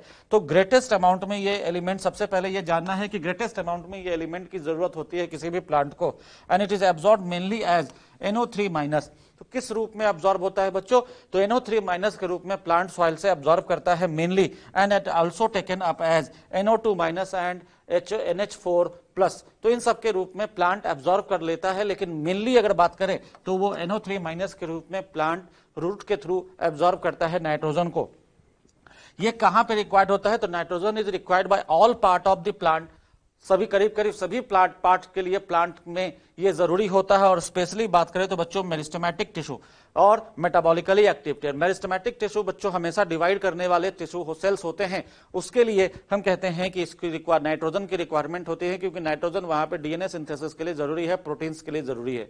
ऐसे भी बहुत सारे मेटाबॉलिक एक्टिविटी है जहां पे नाइट्रोजन रिक्वायर्ड है, और जितने भी मेटाबॉलिकली एक्टिव सेल्स हैं वहां पे भी ये नाइट्रोजन रिक्वायर्ड होता है बच्चों। और nitrogen one of the major constituent of, किसके कंस्टिट्यूएंट के रूप में काम करता है, proteins, nucleic acids, vitamin and hormone. तो इन सब में नाइट्रोजन एक इंपॉर्टेंट कंस्टिट्यूएंट के रूप में बच्चों काम करता हुआ देखा जाता है, और ये सब प्लांट के नॉर्मल ग्रोथ एंड डेवलपमेंट के लिए जरूरी होते हैं। तो हम कह सकते हैं नाइट्रोजन एक ग्रेटेस्ट अमाउंट में रिक्वायर्ड एलिमेंट है, जो कि प्लांट के लिए ग्रोथ के लिए बहुत ही जरूरी है। नेक्स्ट है बच्चों फास्फोरस। तो फास्फोरस को कैसे समझना है बच्चों, तो आपको याद रखना है कि ये एब्जॉर्ब किस फॉर्म में होता है। सबसे पहला कॉन्सेप्ट आपको लाना है कि कोई भी एलिमेंट एब्जॉर्ब किस फॉर्म में हो रहा है। तो phosphorus is absorb by the plant from the soil in the form of H2PO4, या कह लो HPO4-। तो H2PO4 के रूप माइनस के रूप में, या HPO4-, के रूप में प्लांट इसको एब्जॉर्ब करता है। तो कह सकते हैं फॉस्फेट आयन के रूप में एब्जॉर्ब करता है। और फॉस्फेट प्लांट के अंदर क्या कहां रिक्वायरमेंट होता है बच्चों, तो it act as constituent of cell membrane. Cell membrane के कंस्टिट्यूएंट के रूप में काम करता है। सर्टेन प्रोटीन्स, कुछ प्रोटीन्स है जहां पे फास्फोरस पाया जाता है बच्चों, तो उसको हम फास्फोप्रोटीन्स नाम देते हैं। ऑल न्यूक्लिक एसिड, जितने भी न्यूक्लिक एसिड है बच्चों वो न्यूक्लियोटाइड से बने होते हैं, और न्यूक्लियोटाइड का कंपोनेंट होता है 3 सुगर, बेस एंड फॉस्फेट। तो इनके मिलने से ही न्यूक्लिक एसिड बनता है, और कह सकते हैं न्यूक्लियोटाइड्स में भी ये फास्फोरस पाया जाता है। And it is required by all phosphorylation reaction. तो जहां भी फास्फोराइलेशन रिएक्शन है, मतलब फास्फोरस का ट्रांसफर हो रहा है, उन सभी जगह पे फास्फोरस की जरूरत होती है। तो हम कह सकते हैं कि न्यूक्लिक एसिड सिंथेसिस में फास्फोरस एक इंपॉर्टेंट रोल, कुछ प्रोटीन्स में इंपॉर्टेंट रोल प्ले करता है। तो प्लांट के लिए ये भी बहुत ही इंपॉर्टेंट एलिमेंट के रूप में है बच्चों। नेक्स्ट है बच्चों पोटेशियम। तो पोटेशियम किस फॉर्म में एब्जॉर्ब होता है, तो हम कहते हैं पोटेशियम आयन के फॉर्म में एब्जॉर्ब होता है, कि ये पोटेशियम आयन के रूप में एब्जॉर्ब होता है, जिसे कह सकते हैं K+ के रूप में ये बच्चों एब्जॉर्ब होता है सॉइल से। और ये प्लांट्स में ये रिक्वायर्ड किस किस रूप में होता है, तो required in more abundant quantities in the meristematic tissue. Meristematic tissue में सबसे ज्यादा जरूरत होता है बच्चों बर्ड्स जहां पे ग्रो कर रहे हैं, लीफ में चाहिए, और रूट टिप्स में पोटेशियम का एक इंपॉर्टेंट रोल होता है बच्चों, क्योंकि ये हमने पढ़ा है कि ये ऑस्मोटिक बैलेंस को मेंटेन करने में भी पोटेशियम का रोल होता है। इसके बाद potassium help to maintain anion cation balance in the cell. Anion cation balance का मतलब होता है बच्चों प्लस और माइनस चार्ज जो सेल के अंदर होता है उसको बैलेंस करने में पोटेशियम का एक इंपॉर्टेंट रोल देखा जाता है। इसके बाद हम कह सकते हैं बच्चों ये प्रोटीन सिंथेसिस में भी इन्वॉल्व होता है, पोटेशियम का रोल प्रोटीन सिंथेसिस में भी होता है। और साथ साथ opening and closure of stomata, कि ओपनिंग एंड क्लोजर के स्टोमेटा के मैकेनिज्म को हम लोगों ने बच्चों ट्रांसपोर्ट में पढ़ा है, तो वहां पे भी पोटेशियम का एक इंपॉर्टेंट रोल होता है कि opening and closure of stomata में मदद करता है। इसके साथ साथ it also required in the activation of enzyme and in the maintenance of turgidity of cells. तो एक्टिवेशन ऑफ एंजाइम तो है ही, क्योंकि ये पोटेशियम बहुत सारे एंजाइम का एक्टिवेटर होता है, और साथ साथ हम कह सकते हैं टर्जिडिटी मतलब टर्गर प्रेशर। तो बच्चों हम लोगों ने पढ़ा था गार्ड सेल में, जब स्टोमेटा के ओपनिंग एंड क्लोजर में पढ़ा था कि पोटेशियम अंदर आता है तो ये ओपी पोटेशियम मैलेट बनाकर ओपी को बढ़ाता है, ऑस्मोटिक प्रेशर को बढ़ाता है, जिसके कारण पानी अंदर आकर सेल को टर्जिट करता है। तो हम कहते हैं टर्जिडिटी ऑफ द सेल को मेंटेन करने में जब तक पोटेशियम मैलेट के रूप में रहता है, वहां पे पोटेशियम बच्चों हम कहते हैं टर्गर प्रेशर बना रहेगा, और वहां पे सेल टर्जिट पाए जाते हैं गार्ड सेल्स में। तो इसलिए हम कह सकते हैं कि इस पोटेशियम का रोल टर्जिडिटी को बनाए रखने में भी बच्चों मदद करता है। नेक्स्ट है बच्चों कैल्शियम। कैल्शियम किस रूप में एब्जॉर्ब होता है सॉइल से बच्चों, तो ये सॉइल से कैल्शियम आयन के रूप में एब्जॉर्ब होता है, दैट इज कैल्शियम +2 आयन के रूप में एब्जॉर्ब होता है सॉइल से।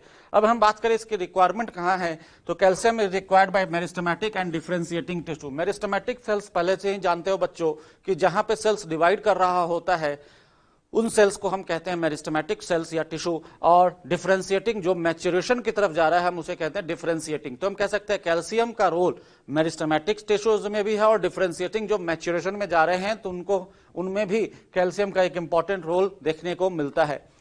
फिर बच्चों during cell division it is used in the synthesis of cell wall. Cell wall के सिंथेसिस में मदद करता है बच्चों।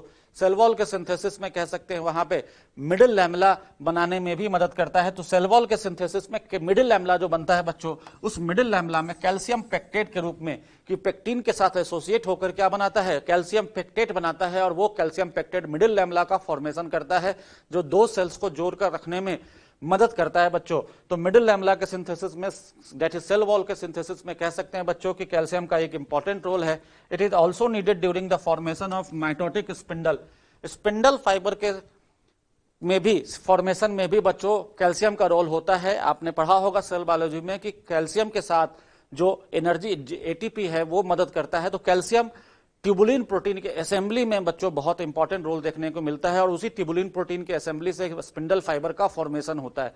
तो ट्यूबुलिन प्रोटीन के असेंबली के साथ हम कहते हैं कि माइटोटिक स्पिंडल का फॉर्मेशन होगा, और साथ साथ कह सकते हैं बच्चों कि ये एक इमोबाइल एलिमेंट है, तो ये एक्यूमुलेट कर जाता है ओल्डर लीफ में, ये फिर से मोबिलाइज जल्दी, एक बार स्ट्रक्चरल कंपोनेंट का पार्ट बन गया बच्चों फिर ये मोबिलाइज नहीं करता, तो हम कहते हैं कि it accumulates in older leaf. तो माइटोटिक स्पिंडल के फॉर्मेशन में तो मदद कर ही रहा है, और साथ साथ ओल्डर लीफ में भी एक्यूमुलेटेड कंडीशन में पाया जाता है। नेक्स्ट है बच्चों calcium involve in the normal functioning of the cell membrane. अब बच्चों कैल्शियम का role normal functioning of the cell membrane में कैसे, इस चीज को समझना है। तो बच्चों नॉर्मल फंक्शनिंग किसी भी सेल मेम्ब्रेन का क्या है, परमिएबिलिटी। अब परमिएबिलिटी के लिए मेम्ब्रेन पे बहुत सारे प्रोटीन्स होते हैं, तो उन प्रोटीन्स के फंक्शन में कैसे फंक्शन करेगा, कब वो प्रोटीन ओपन होगा, कब वो प्रोटीन क्लोज होगा, कब उसे मॉलिक्यूल्स को अंदर भेजना है और वो बाहर जाएगा कोई भी मॉलिक्यूल, इस चीज को प्रोटीन्स को रेगुलेट करता है बच्चों कि कब उस प्रोटीन को ओपन हो रहा है और मॉलिक्यूल को अंदर या बाहर भेजना है। इस चीज के रेगुलेशन में कैल्शियम का रोल हमें देखने को मिलता है। तो इसलिए हम कहते हैं कि वो मेम्ब्रेन की परमिएबिलिटी को प्रोटीन्स के रेगुलेशन की मदद से वो रेगुलेट करता है। तो हम कहते हैं नॉर्मल फंक्शनिंग होता रहे सेल मेम्ब्रेन का, परमिएबिलिटी प्रॉपर चलता रहे। तो बहुत जगह ऐसा प्रोटीन्स देखने को मिलता है मेम्ब्रेन पे बच्चों जो कि कैल्शियम के प्रेजेंस और एब्सेंस पे रेगुलेट होता है, कि कैल्शियम रेगुलेट करता है उसका। तो इसलिए हम कहते हैं कि नॉर्मल फंक्शनिंग में ऑफ द सेल मेम्ब्रेन में भी कैल्शियम का रोल देखने को मिलता है बच्चों। इसके बाद बच्चों इट एक्टिवेट सर्टेन एंजाइम्स, तो बहुत सारे एंजाइम के एक्टिवेटर के रूप में भी कैल्शियम देखने को मिलता है बच्चों के। एंजाइम के अंदर कैल्शियम का रोल बहुत इंपॉर्टेंट होता है वहां पे, and it play an important role in the regulating metabolic activities. तो मेटाबॉलिक एक्टिविटीज को रेगुलेट करने का काम भी बच्चों कौन करता है, बहुत सारे मेटाबॉलिक एक्टिविटीज होते हैं सेल के अंदर, उन सबको रेगुलेट करने का काम भी कैल्शियम हमें देखने को मिलता है बच्चों। नेक्स्ट है बच्चों मैग्नीशियम। मैग्नीशियम क्या रोल प्ले करता है, तो पहले बात करते हैं कि मैग्नीशियम एब्जॉर्ब किस फॉर्म में होता है, तो ये एब्जॉर्ब होता है प्लांट के रूट के द्वारा divalent ion, that is Mg+2 ion के फॉर्म में। तो Mg+2 आयन के फॉर्म में एब्जॉर्ब होता है सॉइल से रूट के अंदर, और ये एक्टिवेट करता है बहुत सारे एंजाइम होते हैं बच्चों रेस्पिरेशन में, फोटोसिंथेसिस में। तो रेस्पिरेशन और फोटोसिंथेसिस के एंजाइम को ये क्या करता है बच्चों, रेगुलेट करता है, एक्टिवेटर के रूप में काम करता है। और हम लोगों ने पढ़ा है फोटोसिंथेसिस में कि पेप्केज और रुबिस्को इन दोनों का एक्टिवेटर Mg+2 ही होता है। रेस्पिरेशन के दौरान बच्चों हम लोगों ने पढ़ा है कि पायरुवेट काइनेज के एक्टिवेटर के रूप में Mg+2 होता है, हेक्सोकाइनेज के रूप में एक्टिवेटर के रूप में Mg+2 होता है। तो ऐसे बहुत सारे एंजाइम है बच्चों वहां पे भी जहां पे मैग्नीशियम का एक इंपॉर्टेंट रोल होता है। फिर बात करें it is involve in synthesis of DNA and RNA. तो बच्चों आपने पढ़ा होगा डीएनए पॉलीमरेज और आरएनए पॉलीमरेज, जिससे डीएनए बनता है और रिस्पेक्टिवली आरएनए बनता है, उनके एक्टिवेटर के रूप में भी बच्चों मैग्नीशियम का एक इंपॉर्टेंट रोल देखने को मिलता है। इसलिए हम कहते हैं ये उसके भी सिंथेसिस में मदद करता है। इसके साथ साथ magnesium is a constituent of ring structure of chlorophyll. तो बच्चों फोटोसिंथेसिस के दौरान हम लोगों ने क्लोरोफिल का स्ट्रक्चर देखा था, और क्लोरोफिल के स्ट्रक्चर में मैग्नीशियम एक सेंट्रल एलिमेंट के रूप में काम कर रहा था। तो हम कह सकते हैं कि वहां पे जो क्लोरोफिल का रिंग स्ट्रक्चर उसको बनाए रखने में मदद कौन करता है, मैग्नीशियम का एक इंपॉर्टेंट रोल होता है। तो रिंग स्ट्रक्चर ऑफ क्लोरोफिल में भी ये मदद करता हुआ देखा जाता है। It also help to maintain the structure of ribosome. तो बच्चों सेल बायोलॉजी में आपने पढ़ा होगा कि राइबोसोम कि स्ट्रक्चर को बनाए रखने में भी मदद करता है। जैसे राइबोसोम के 2 सब यूनिट्स वो तभी जुड़ते हैं जब मैग्नीशियम का एप्रोप्रिएट कंसंट्रेशन होता है, that is 0.001 molar magnesium ion concentration होगा, तो 2 सब यूनिट्स दैट इज अगर यूकैरियोट्स है तो 60 और 40s आपस में जुड़ते हैं, और प्रोकैरियोट्स है तो 30 और 50s आपस में आकर जुड़ते हैं, तब जाकर वहां पे प्रोटीन सिंथेसिस की शुरुआत होती है।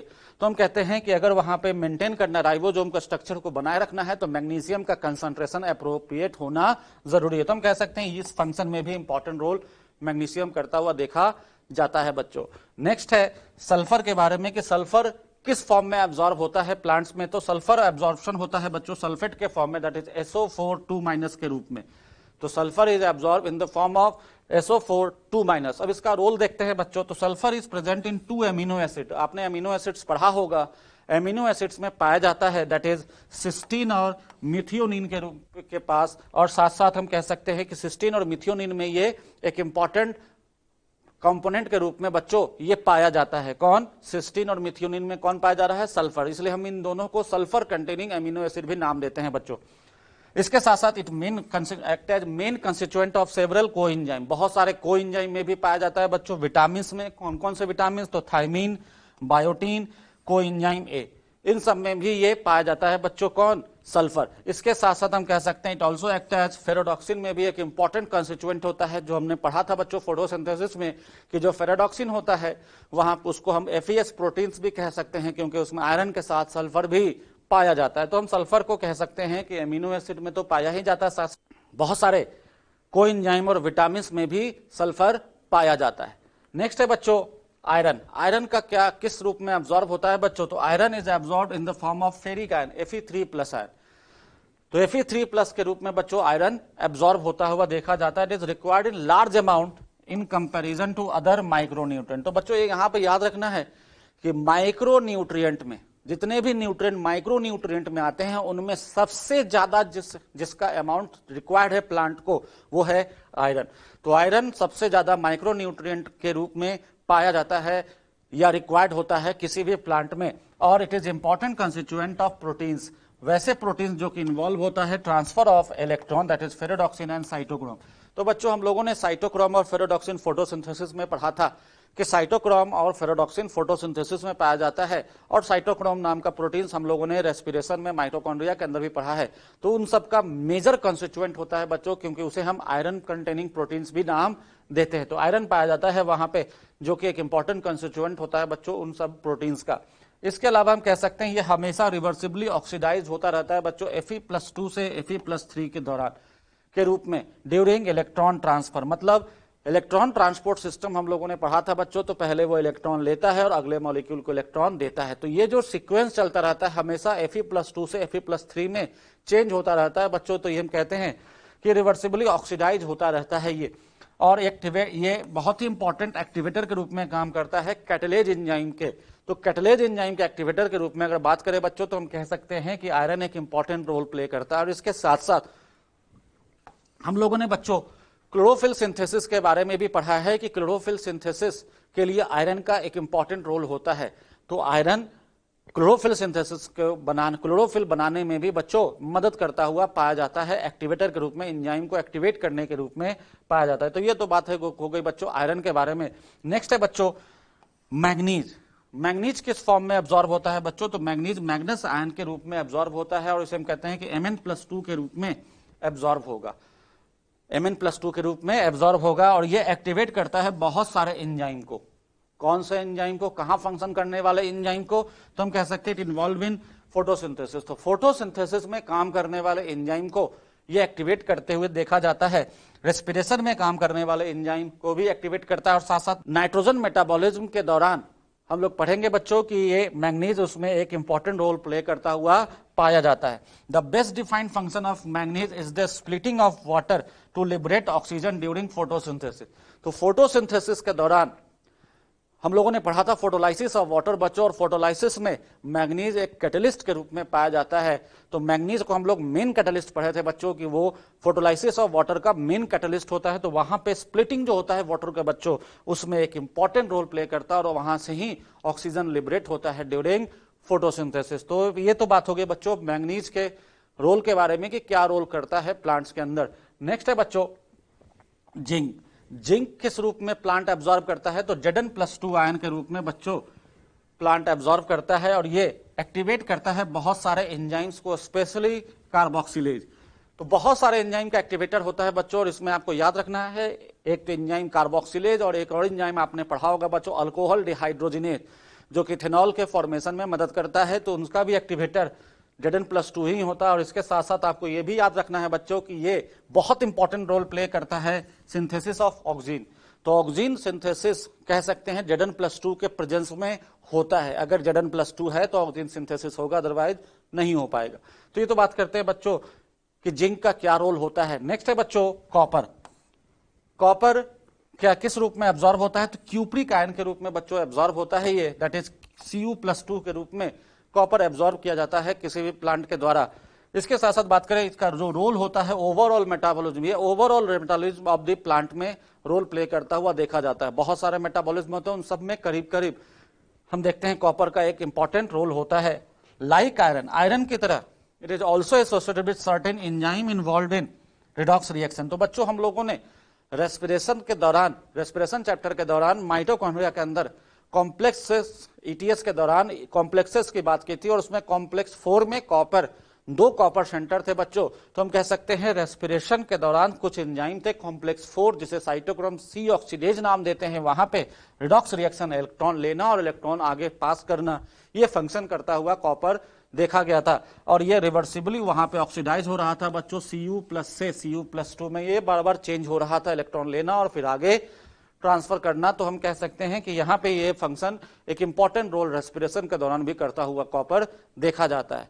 नेक्स्ट है बच्चों मॉलिब्डेनम। मॉलिब्डेनम किस फॉर्म में एब्जॉर्ब होता है बच्चों प्लांट के द्वारा, तो हम कह सकते हैं MoO2+, MoO2+ के रूप में मॉलिब्डेनम एब्जॉर्ब होता है।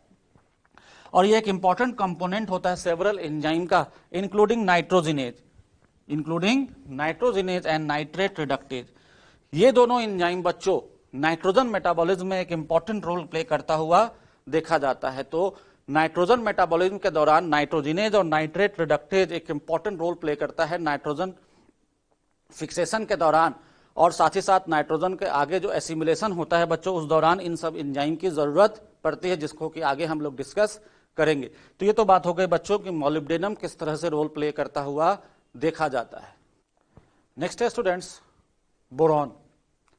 बच्चों बोरॉन प्लांट्स के द्वारा किस फॉर्म में एब्जॉर्ब किया जाता है सॉइल से, तो it absorb as BO3 3- and कह सकते हैं B4O7 2-। तो बच्चों इनमें से किसी भी रूप में सॉइल से ये बोरॉन एब्जॉर्ब हो सकता है। अब ये बोरॉन किस चीज में रिक्वायर्ड होता है बच्चों, तो uptake and utilization of Ca+2 ion, means soil से उसको लेना है Ca+2 आयन को, तो उसके अपटेक में एब्जॉर्प्शन में मदद करता है बोरॉन, और उसको यूज किस तरह से करना है कैल्शियम को उसमें भी मदद करता हुआ देखा जाता है बच्चों बोरॉन।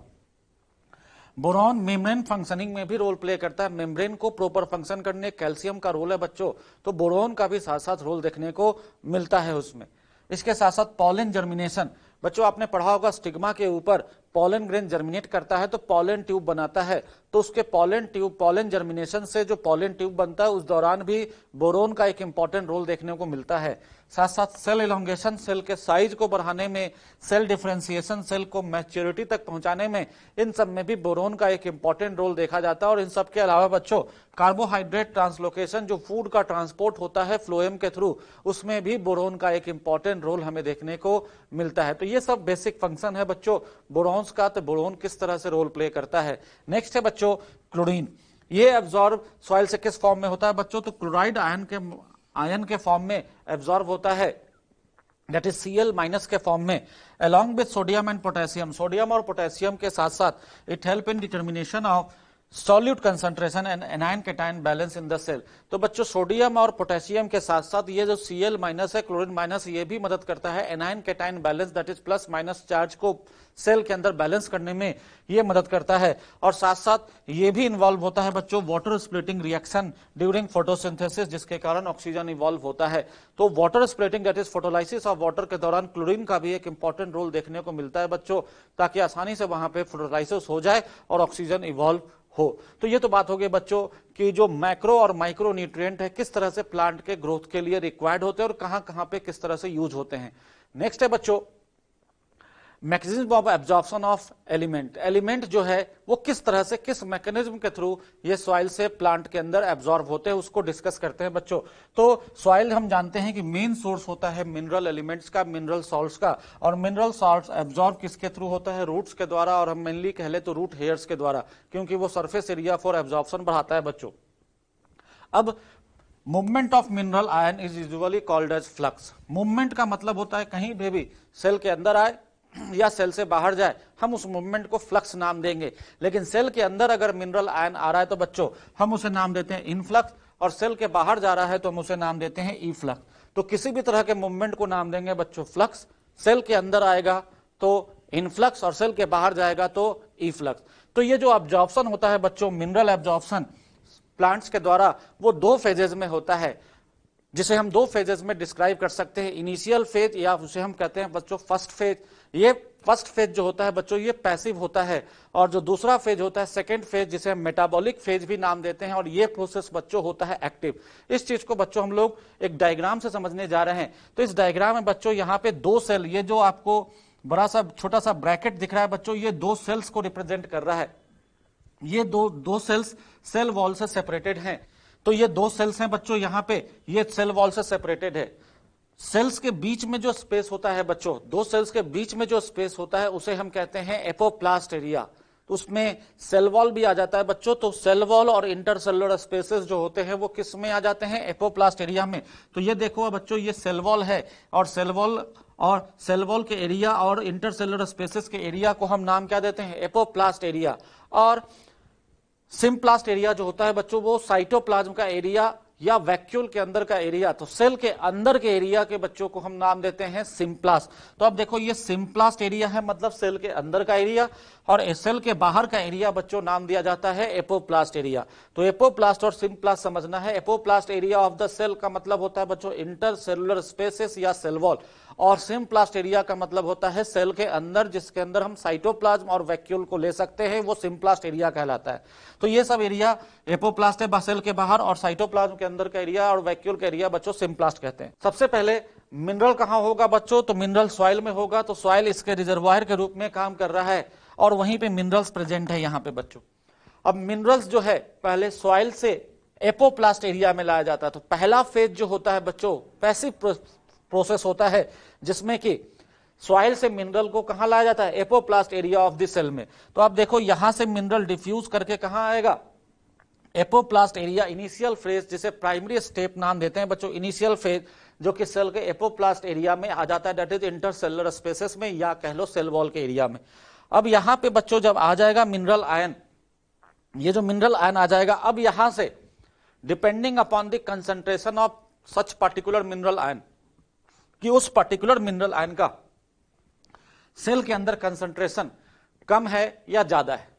अब बच्चों एक पर्टिकुलर मिनरल आयन का कंसंट्रेशन अगर सेल के बाहर ज्यादा है और सेल के अंदर किसी पर्टिकुलर मिनरल आयन का कम है, तो हम कहेंगे यहां से वो मिनरल आयन हाई कंसंट्रेशन से लो कंसंट्रेशन जाएगा, तो उस प्रोसेस को हम कहेंगे पैसिव। और ये पैसिव जो मूवमेंट होता है आयंस का बच्चों, हम इसे कहते हैं ये आयन चैनल्स के थ्रू होता है। तो ये आयन चैनल्स कहलाएगा, जिसमें mineral ion from high concentration to low concentration transport proteins के थ्रू जा रहा है, दैट इज आयन चैनल्स के थ्रू। और ये प्रोसेस कहलाता है बच्चों पैसिव प्रोसेस। लेकिन हो सकता है कुछ मिनरल आयन सेल के अंदर जो सिम्प्लास्ट एरिया है वहां पे क्या हो, ज्यादा हो पहले से, लेकिन फिर भी प्लांट को अगर एब्जॉर्ब करना है उस मिनरल आयन को, तो उस आयन को क्या करेगा, एक्टिवली एब्जॉर्ब करेगा। और एक्टिवली एब्जॉर्ब करने के लिए जो प्रोटीन्स काम करते हैं बच्चों, हम उन प्रोटीन्स का नाम देते हैं पंप प्रोटीन्स। तो पंप प्रोटीन्स मिनरल आयंस को जब एब्जॉर्ब करेगा तो एटीपी खर्च करना पड़ेगा बच्चों, इसलिए हम कहते हैं एक्टिव प्रोसेस। क्यों, क्योंकि यहां पे जो मूवमेंट हो रहा है वो कैसा होगा, लो कंसंट्रेशन से हाई कंसंट्रेशन में।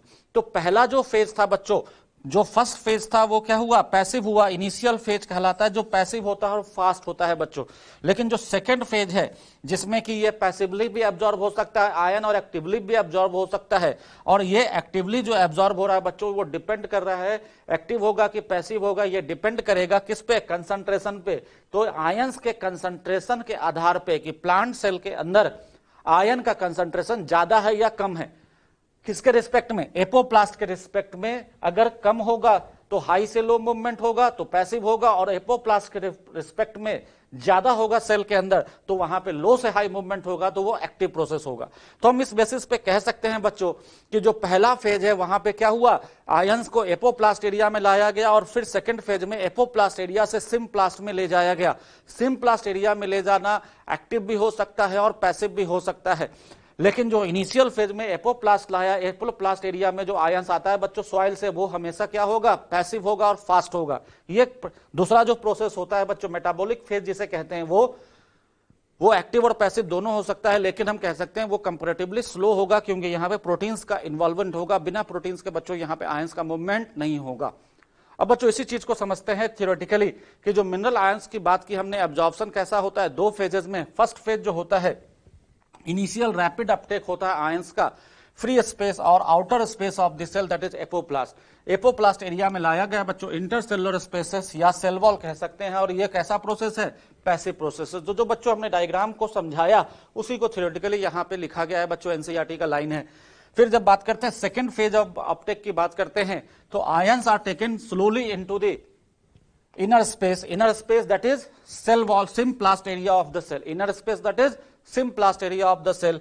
और यहां पे मूवमेंट दोनों हो सकता है बच्चों, एक्टिव भी और पैसिव भी। और मेनली क्या कहेंगे, मेनली क्या होगा, एक्टिव। क्यों होगा बच्चों आगे डिस्कस करेंगे, लेकिन यहां पे मान के चलना है कि आयंस का जो मूवमेंट होगा मेनली कैसा होता है, एक्टिव।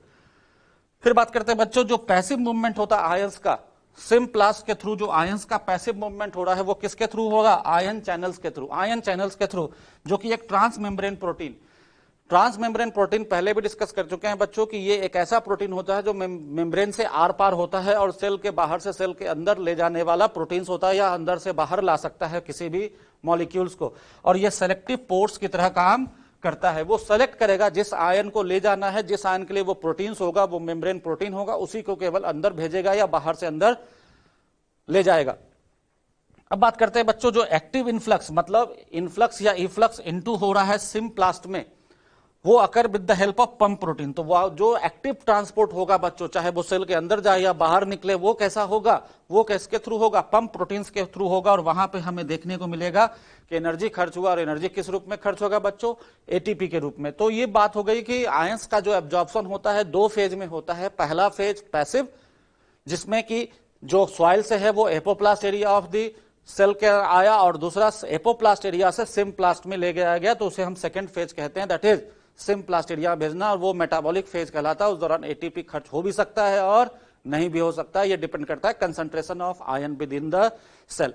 तो ये तो बात हो गई बच्चों कि आयन ऑब्जॉर्प्शन कैसे होगा। नेक्स्ट है बच्चों why absorption is not completely passive. हम कह रहे हैं कि एब्जॉर्प्शन हमेशा आयंस का कंप्लीटली पैसिव क्यों नहीं होता, तो इसके लिए दो कारण हो सकते हैं बच्चों। पहला कारण है बच्चों कि minerals are present in the soil as charged particle. किस रूप में होता है, सॉइल में जो भी मिनरल आयन होता है वो किस रूप में, आयंस के रूप में। अभी हमने रोल पढ़ा बच्चों, आपने देखा होगा कि जितने भी आयंस एब्जॉर्ब हो रहे हैं सॉइल से वो सब आयंस के रूप में हो रहा है। तो चार्ज पार्टिकल, चाहे किसी के पास प्लस चार्ज है नहीं तो किसी के पास माइनस चार्ज है, तो आयंस तो हमेशा चार्ज में, which mostly can not move the cell membrane easily. और वहां पे लिपिड बाइलेयर सेल मेम्ब्रेन में है, वो चार्ज आयन को कभी भी अलाउ डायरेक्टली नहीं करता, उसके लिए प्रोटीन्स की रिक्वायरमेंट है। और जैसे ही प्रोटीन्स आएगा बच्चों, कंसंट्रेशन डिसाइड करेगा कि उसे हाई एक्टिव जाना है कि फैसिलिटी डिफ्यूजन होना है। अब बच्चों the concentration of mineral ion, जो सॉइल में मिनरल आयन का कंसंट्रेशन होता है वो यूजुअली क्या होता है, lower than concentration of mineral ion in the root. तो बच्चों इस चीज को हम लोगों ने डिस्कस किया था कि रूट्स के अंदर ओपी हमेशा ज्यादा होता है, आयंस का कंसंट्रेशन ज्यादा होता है, तभी पानी उसके अंदर जाएगा। अगर ओपी सॉइल में ज्यादा हो गया तो पानी रूट से क्या होगा, बाहर निकल जाएगा। इसलिए रूट्स अपने अंदर हमेशा आयंस का कंसंट्रेशन बढ़ा के रखता है। तो हम कहते हैं रूट्स के अंदर आयंस का कंसंट्रेशन हमेशा ज्यादा होगा। किसी भी पर्टिकुलर आयन का कह सकते हैं कि कम होगा, लेकिन मेजॉरिटी ऑफ आयन का जो कंसंट्रेशन होगा रूट सेल्स के अंदर वो क्या होगा, ज्यादा होगा। तो यहाँ पे ज्यादा कंसंट्रेशन है, मतलब मेजॉरिटी जो है आयंस के रूप में, तो उसके लिए प्रोटीन्स का रिक्वायरमेंट तो है ही। दूसरा, अगर मेजॉरिटी की बात करें तो वो सेल के अंदर ज्यादा है, तो लो से हाई, सॉइल में लो है, बाहर में अंदर में सेल के अंदर क्या है, ज्यादा है। तो लो से हाई मूवमेंट होगा, विद द प्रोटीन के मदद से होगा, तो वो क्या होगा बच्चों, एक्टिव ट्रांसपोर्ट होगा। इसलिए हम कहते हैं कि most of the mineral ion का एब्जॉर्प्शन जो होता है वो क्या होगा, एक्टिव होगा। Hence most of the mineral ions are absorbed through active absorption while some are absorbed passively. ऐसा नहीं कह सकते कि सभी के सभी एक्टिवली ही एब्जॉर्ब होंगे, कुछ आयंस पैसिवली भी एब्जॉर्ब होते हैं बच्चों, क्योंकि ये डिपेंड करता है उसके कंसंट्रेशन ग्रेडियंट पे कि उनका स्पेसिफिक आयंस का कंसंट्रेशन ग्रेडियंट कैसा होता है। लेकिन मान के चलना है कि मेजॉरिटी आयन का कंसंट्रेशन रूट सेल के अंदर ज्यादा होता है, इसलिए मोस्ट ऑफ द आयन का एब्जॉर्प्शन क्या होगा, एक्टिव एब्जॉर्प्शन होगा। नेक्स्ट है बच्चों पैसिव एब्जॉर्प्शन अगर मिनरल्स का हो रहा है जिस दौरान हम कहेंगे कि विदाउट एटीपी एक्सपेंस के होगा ये एब्जॉर्प्शन, तो कैसे हो सकता है। तो यहां पे दो बातें आती है बच्चों, ये एक तो डिफ्यूजन की बात आती है, दूसरा मास फ्लो। जो डिफ्यूजन होता है इस मेथड के द्वारा बच्चों मे डिफ्यूज, तो mineral ion may diffuse from root cells, mineral ion may diffuse into root cells from the soil solution. तो डिफ्यूजन के थ्रू हाई कंसंट्रेशन से लो कंसंट्रेशन सीधे डिफ्यूज कर जाएगा और वो डिफ्यूजन फैसिलिटेड डिफ्यूजन होगा बच्चों, आयन चैनल्स कहते हैं। दूसरा अकॉर्डिंग टू दिस मेथड अगर हम मास फ्लो की बात करें तो mineral ion absorption occur with the flow of water under the influence of transpirational pull. तो जब ट्रांसप्रेशनल पुल से वाटर को खींचा जा रहा है बच्चों, तो वाटर जब खींचा जा रहा है तो केवल वाटर एब्जॉर्ब नहीं हो रहा है, वाटर के साथ मिनरल भी ट्रांसपोर्ट होते हैं ट्रांसप्रेशनल पुल में। तो उस कंडीशन में भी एक प्रोबेबिलिटी है बच्चों कि वहां पे भी आयंस क्या होंगे, एब्जॉर्ब हो जाते हैं। तो पैसिव एब्जॉर्प्शन दो तरीके से मिनरल आयन का हो सकता है कि वो फैसिलिटेड डिफ्यूजन के थ्रू होगा, दूसरा मास फ्लो के दौरान। जब मास फ्लो हो रहा है ट्रांसप्रेशनल पुल के कारण तो उस दौरान वाटर के साथ क्या आ जाएगा, मिनरल्स भी आ जाएंगे। फिर नेक्स्ट है बच्चों एक्टिव एब्जॉर्प्शन कैसे होगा, तो एक्सपेंडिचर ऑफ एटीपी खर्च होगा वहां पे। तो specific proteins in the membrane of root hair actively pump, तो स्पेसिफिक प्रोटीन जो रूट हेयर्स में पाए जाते हैं, रूट्स में पाए जाते हैं, वो क्या करेंगे, एक्टिवली पंप करेंगे लो कंसंट्रेशन से हाई कंसंट्रेशन की तरफ from the soil solution into the cytoplasm of epidermal cell, जिसके कारण हम कहेंगे कि वहां पर एक्टिव एब्जॉर्प्शन होगा।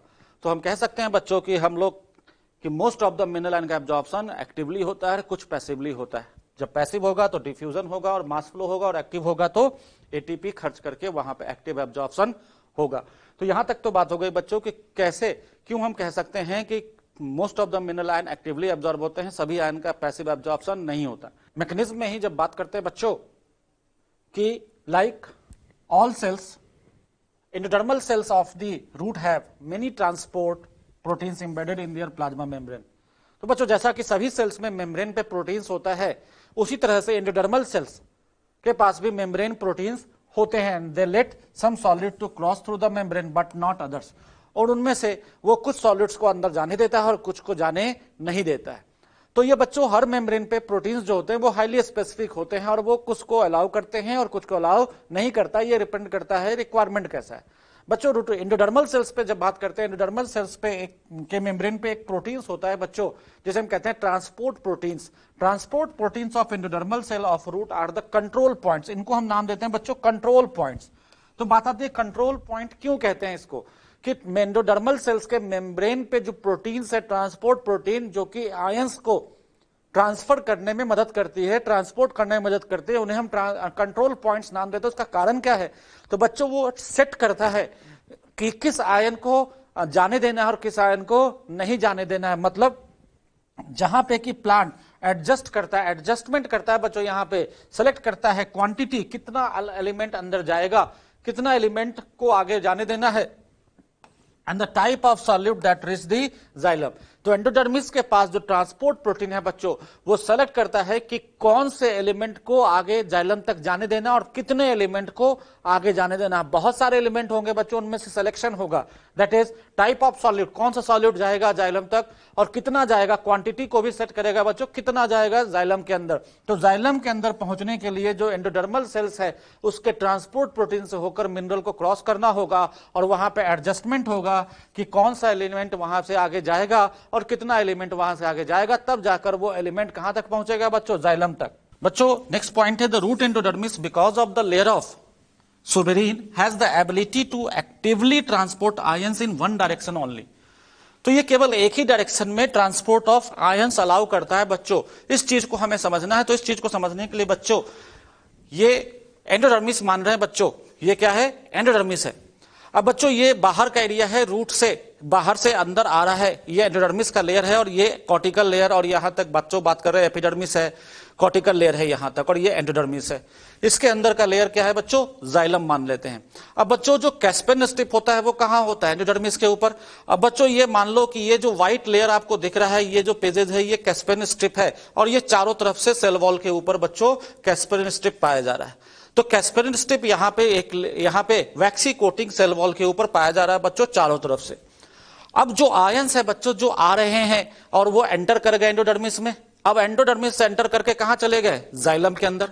अब बच्चों जाइलम के अंदर जब पहुंच गए, ये चाहे ये जाइलम के अंदर बच्चों ये पहुंच चुके हैं, अब जाइलम के अंदर इस आयन का कंसंट्रेशन बच्चों क्या होता है? धीरे धीरे ज्यादा हो जाता है, क्योंकि और एक इसका रीजन भी है बच्चों कि जाइलम के अंदर अगर पानी रोक के रखना है, जाइलम को अपने अंदर पानी रखना है, तो आयंस का कंसंट्रेशन बढ़ा के रखना होगा, तभी पानी उसके पास रहेगा बच्चों।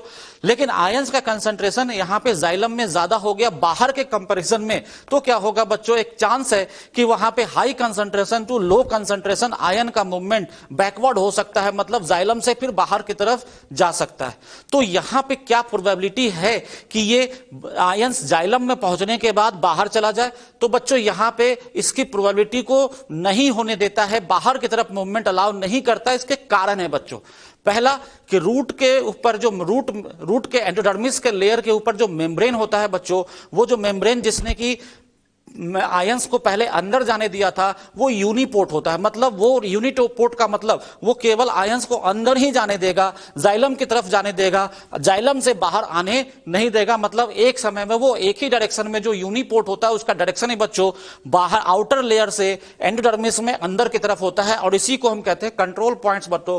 कि रूट एंडोडर्मिस के पास जो प्रोटीन्स होते हैं जो कंट्रोल पॉइंट्स कहलाते हैं, ये कंट्रोल पॉइंट्स इस मेम्ब्रेन पे जो होता है बच्चों वो यूनिपोर्ट होता है, जो कि कॉर्टिकल रेजर से एंडोडर्मिस के पास गया, और एंडोडर्मिस से हम कहेंगे कि ये अंदर की तरफ जाएगा, जाइलम की तरफ ही एक लेयर तरफ ट्रांसपोर्ट करेगा, बाहर अलाउ नहीं करता। तो पहला कारण कि इस लेयर से जहां पे कि ठीक है यहां पे कैस्पेन स्ट्रिप इस तरफ नहीं है, तो यहां पे बाहर जाने का चांस था कि बाहर वो जा सकता था हाई से लो, लेकिन ये प्रोटीन्स इसको अलाउ नहीं करेगा। अब दूसरा कंडीशन आता है बच्चों सेल वॉल के ऊपर सुबेरिन। अब ये सुबेरिन जो होता है ये वैक्सी कोटिंग है, सुबेरिन सेल वॉल से इंटरसेलुलर स्पेसेस से या सेल वॉल से जा सकता है, तो सुबेरिन जो है वो उसको अलाउ नहीं करेगा बच्चों, क्योंकि सुबेरिन जो है वैक्सी कोटिंग है, और वैक्सी कोट इस लेयर के होते हुए ये सेल वॉल से होते हुए पास नहीं करेगा। तो एक बार जो आयन बच्चों अंदर चला गया वो यूनिडायरेक्शनली मतलब बाहर से अंदर ही जाएगा, अंदर से बाहर हाई से लो में आने नहीं देता। ये वैक्सी कोटिंग होता है बच्चों, जो कि आयंस के बाहर निकलने देगा, क्योंकि सेल के अंदर जो जाइलम के अंदर आ गया अब वो दोबारा बाहर नहीं जा सकता, क्योंकि हाई से लो बाहर निकलने का चांस था बच्चों, लेकिन वो नहीं होने देगा, क्योंकि जो मेम्ब्रेन प्रोटीन्स हैं वो यूनिपोर्ट है, केवल बाहर से अंदर ही भेजते हैं सेल के अंदर, सेल के अंदर से बाहर नहीं जाने देगा मेम्ब्रेन, और बाहर अंदर की तरफ जो है वो उससे बाहर निकलने नहीं देगा। तो ये तो बात हो गई बच्चों कि root endodermis because of the layer of suberin, suberin के लेयर के कारण ये एबिलिटी है actively transport in one direction, कि यहां से आयंस जो है वो केवल अंदर की तरफ ही जाएंगे, वो भी एक्टिवली जाएंगे, क्योंकि बच्चों बाहर की तरफ क्या है लो, और लो से क्या जाना है अंदर की तरफ, कंट्रोल पॉइंट से लो से हाई की तरफ ले जा रहा है, तो इसलिए वन डायरेक्शन में ही अलाउ करते हैं।